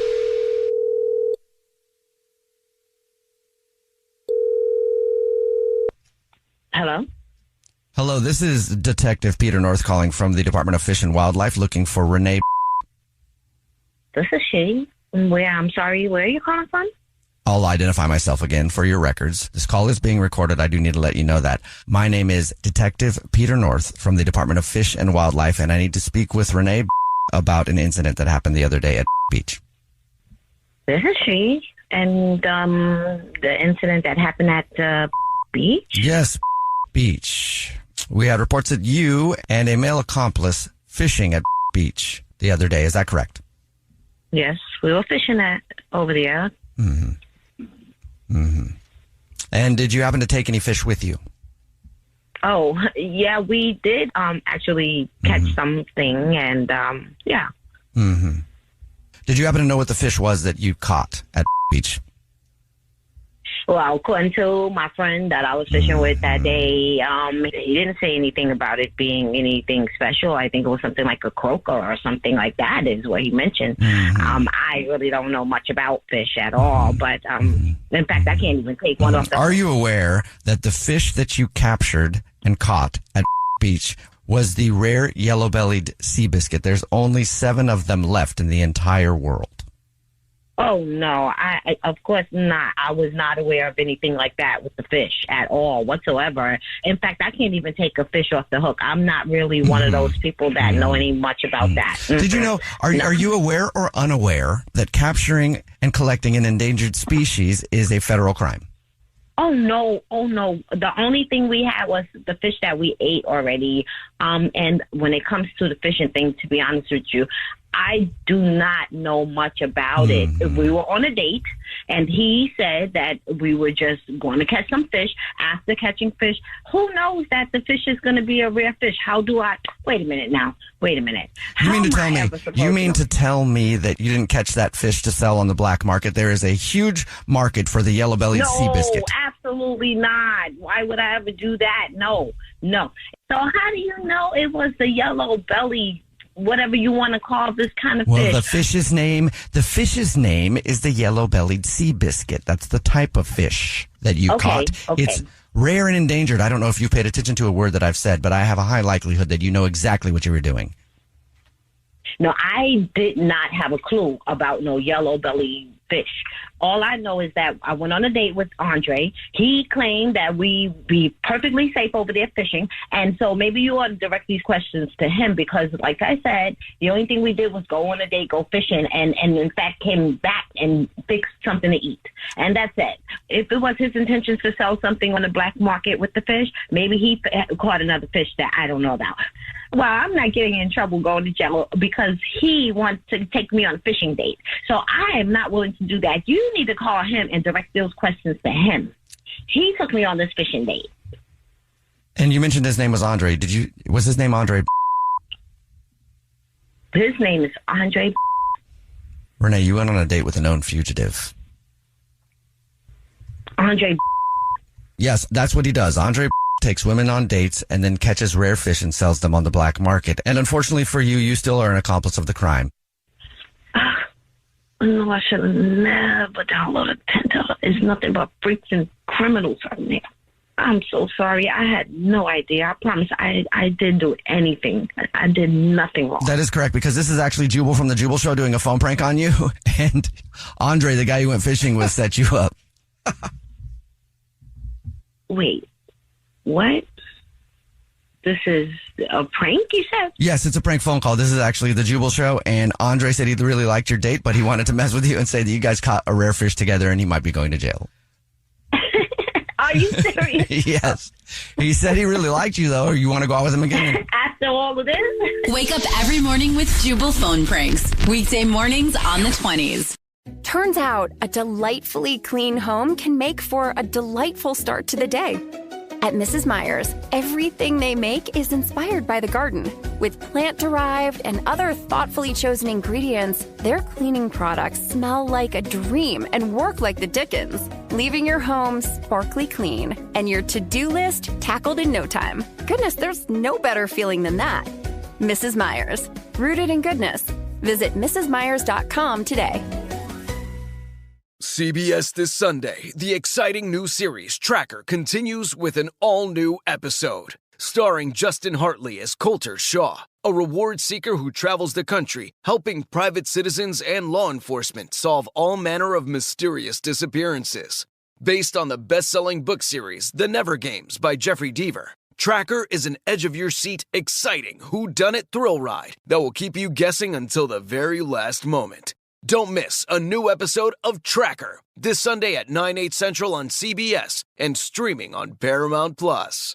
This is where Black is taking center stage. From reimagining a classic like Prime Video's new series, Mr. and Mrs. Smith by Donald Glover and Francesca Sloan. What do you think happens if we fail? Our marriage?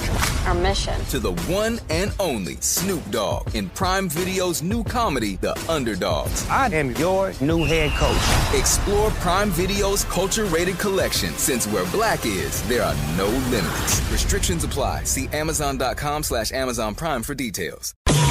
It's time to catch a cheater. only on the Jubel Show. Paul is on the phone today for To Catch a Cheater. He's been with his girlfriend Leslie for 3 years, but now he thinks something's going on, so we're going to see if we can help him out and try to catch her in a second. If she is, hopefully she isn't. But Paul, tell us what's going on, man. Yeah, I've been with my girlfriend Leslie now for 3 years, and overall things have been great. It's been a nice 3 years. Leslie actually moved up here from a small town, one of those really small towns out in the middle of nowhere. They're scary to me, but yes. Yeah, to be honest, the same for me. It's a little odd going back because we visit often to her family, and every time we go back there, I just feel like it's going to another country or another planet or something. Well, that's kind of nice. You really get to escape. Yeah. And it's not really a big deal to visit often. I know, like I said, it's like another planet over there, but, my relationship with my family's, at best strained. So, I've never had a problem going back with her as frequently as we do. But unfortunately, this year, I'm not able to go back and visit with her on her mom's birthday. Okay. Yeah, I'm really swamped at work, and it wasn't really a huge deal, but that's kind of where, in regards to this trip and me not going with her, is kind of where suspicion started creeping in. Okay. Was she upset that you couldn't go with her? Well, see, that's the thing. It actually didn't seem like she was upset that I wasn't going with her. And, recently, I feel like she's been kind of pushing me away. I feel like, she's been getting, a little bit more distant from me. We've been getting into more arguments. And, one thing I've noticed and the thing that I'm worried about is this guy, Joel. Who's Joel? Well, Joel is it's her ex from, like her kind of high school sweetheart kind of guy. Still lives in that small town where she came from. And I've noticed that her and Joel have been texting a lot more, recently.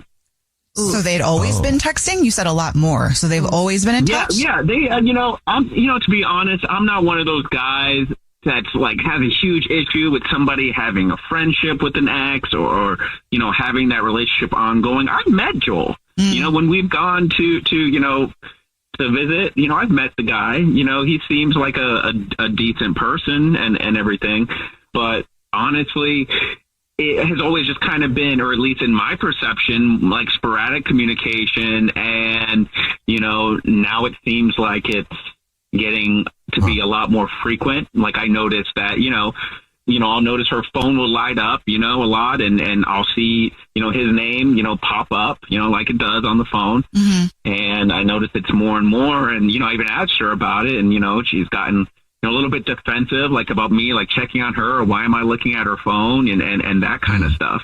Okay. Honestly, like to put two and two together, I noticed that it's really been since I told her that I wasn't going, that I wasn't going to be able to make it to the trip. And I told her mom I wasn't going to be able to make it, that, the communication frequency, stepped up and they started talking more. And like I said, I didn't really feel like she was particularly upset that I wasn't going to be able to make it. And I did. I asked her about it. And like I said, she got defensive. And she also said, oh no, just, we were planning on meeting up with mutual friends, or we're just making, some friend plans and old friends and getting together while I'm in town, or while she's in town rather. And I don't recall any friend group or mutual friends. I've never hung out with her and her mutual friends in her small town. So, honestly, I really don't know what's going on here. So you think maybe she's planning something with him for when she's there, but you're not there? Exactly. Yeah, so I thought maybe you guys could call her from, just say you're our credit card company and say she won a free travel ticket and a free companion, and just ask her who she would pick to be that companion. Okay. Yeah, it's a good idea. All right, we'll play a song, come back, and then call her, and hopefully she gives us your name and not somebody else's. But we'll play a song, come back, and get your To Catch a Cheater next. Right in the middle of To Catch a Cheater, if you're just joining us, Paul is on the phone, and he thinks that his girlfriend of 3 years named Leslie might be cheating. So in a second, we're about to call her and see if we can catch her.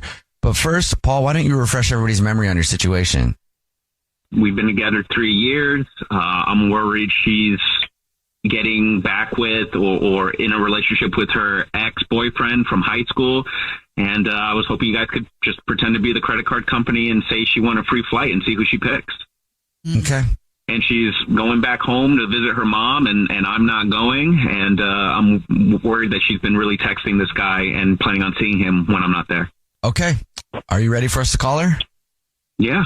All right, man. Here we go.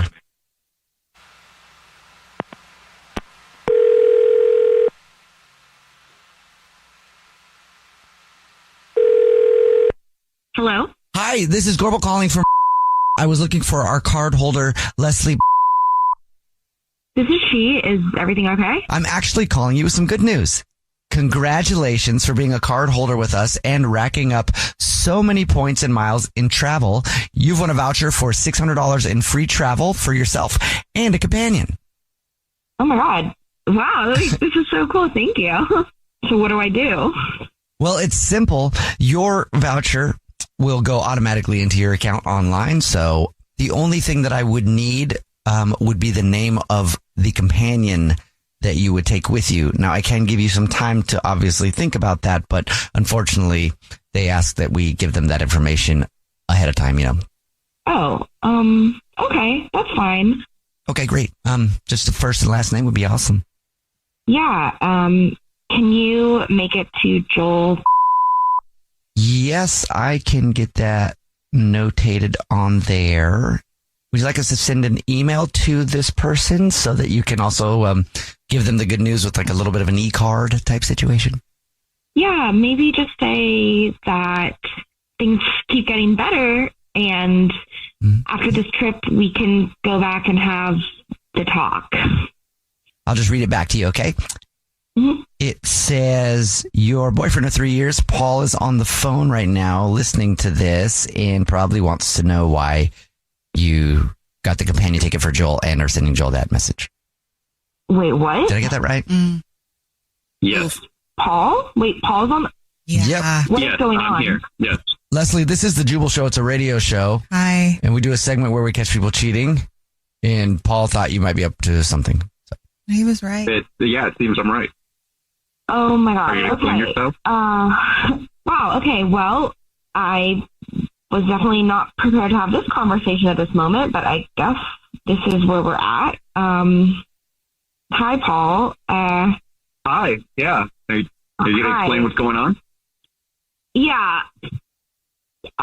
It's true. I've been talking to my ex, Joel. You know Joel. Yeah, well, I know that part. I know you've been talking. I've talked to you about how you've been talking. But what's going on?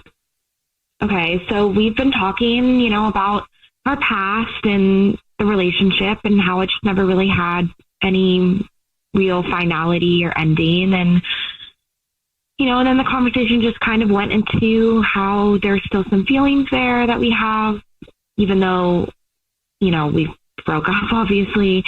And that, what we've been wanting in our life is really the same thing, which is to be in that town, in our town together and have the same future there. And I feel like an absolutely horrible person right now, but Paul, I'm in love with Joel, and I've fallen back in love with him this past month. And I really think we want to try and make it work this time. And so I guess my thought process was I wanted to give that ticket to Joel so that he could come here to us and we could all talk about it and he could help me move my things back home. Are you serious? I honestly, I can't believe it. You think you were going to fly him with a free companion ticket to our house so that I would sit down with him and what? Shake his hand? Wish you well? I mean, I can't, honestly, I love you and, we've been together 3 years, but it's really the sneaking around that bothers me the most, that I got to do a whole setup to catch you. Like I confronted you about you texting him and you talking to him. And obviously I knew something was up and you could sense something was up. And we've been kind of, at odds and the tension has been high. Why couldn't you just talk to me? Why does it have to come out like this? This is ridiculous. And also, f*** you for doing this around your mom's birthday. For real, honestly, this is a devastating thing. And, I love your mom to death. Okay. She likes me, or at least you've told me she likes me, and you want to put this around your mom's birthday. And more so, instead of this being a very serious conversation about us breaking up or you moving up, you're capitalizing on the fact that I couldn't make it to this trip. You're seeing it as a blessing. And I could tell you didn't want me there, so, I love you, but you. I hear what you're saying, and I probably deserve that. I definitely. Honestly, you deserve more than that. You can text me. You can reach out. You're gonna get yourself. But I don't want to see you. I don't want to see him. It's not going to be this sit down, nice hug, shake hand thing. Honestly, I really hope you're happy because you've taken it all from me. Okay. Well, we'll talk about it, and I'm sorry that it had to come out this way, but. Nope, nothing to talk about. It's done. Okay. Oh, all right. Well, Paul, I'm sorry, man. So sorry. No, you know what? Y'all don't need to apologize. She's the only one that needs to apologize. Thank you. Like I said earlier, I was going to be embarrassed either way, but thank you for saving me a trip to go over there and embarrass myself. Obviously, I'm pissed off. This is ridiculous, but you know what?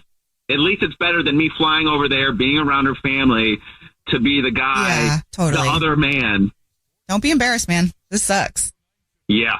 Well, whenever this happens, we always tell somebody there is someone out there for you. So don't give up hope, man. Yeah. Honestly, I'm not even thinking about that right. I'm just pissed. This hurts. This honestly, it hurts. This hurts. The Jubel Show's To Catch a Cheater.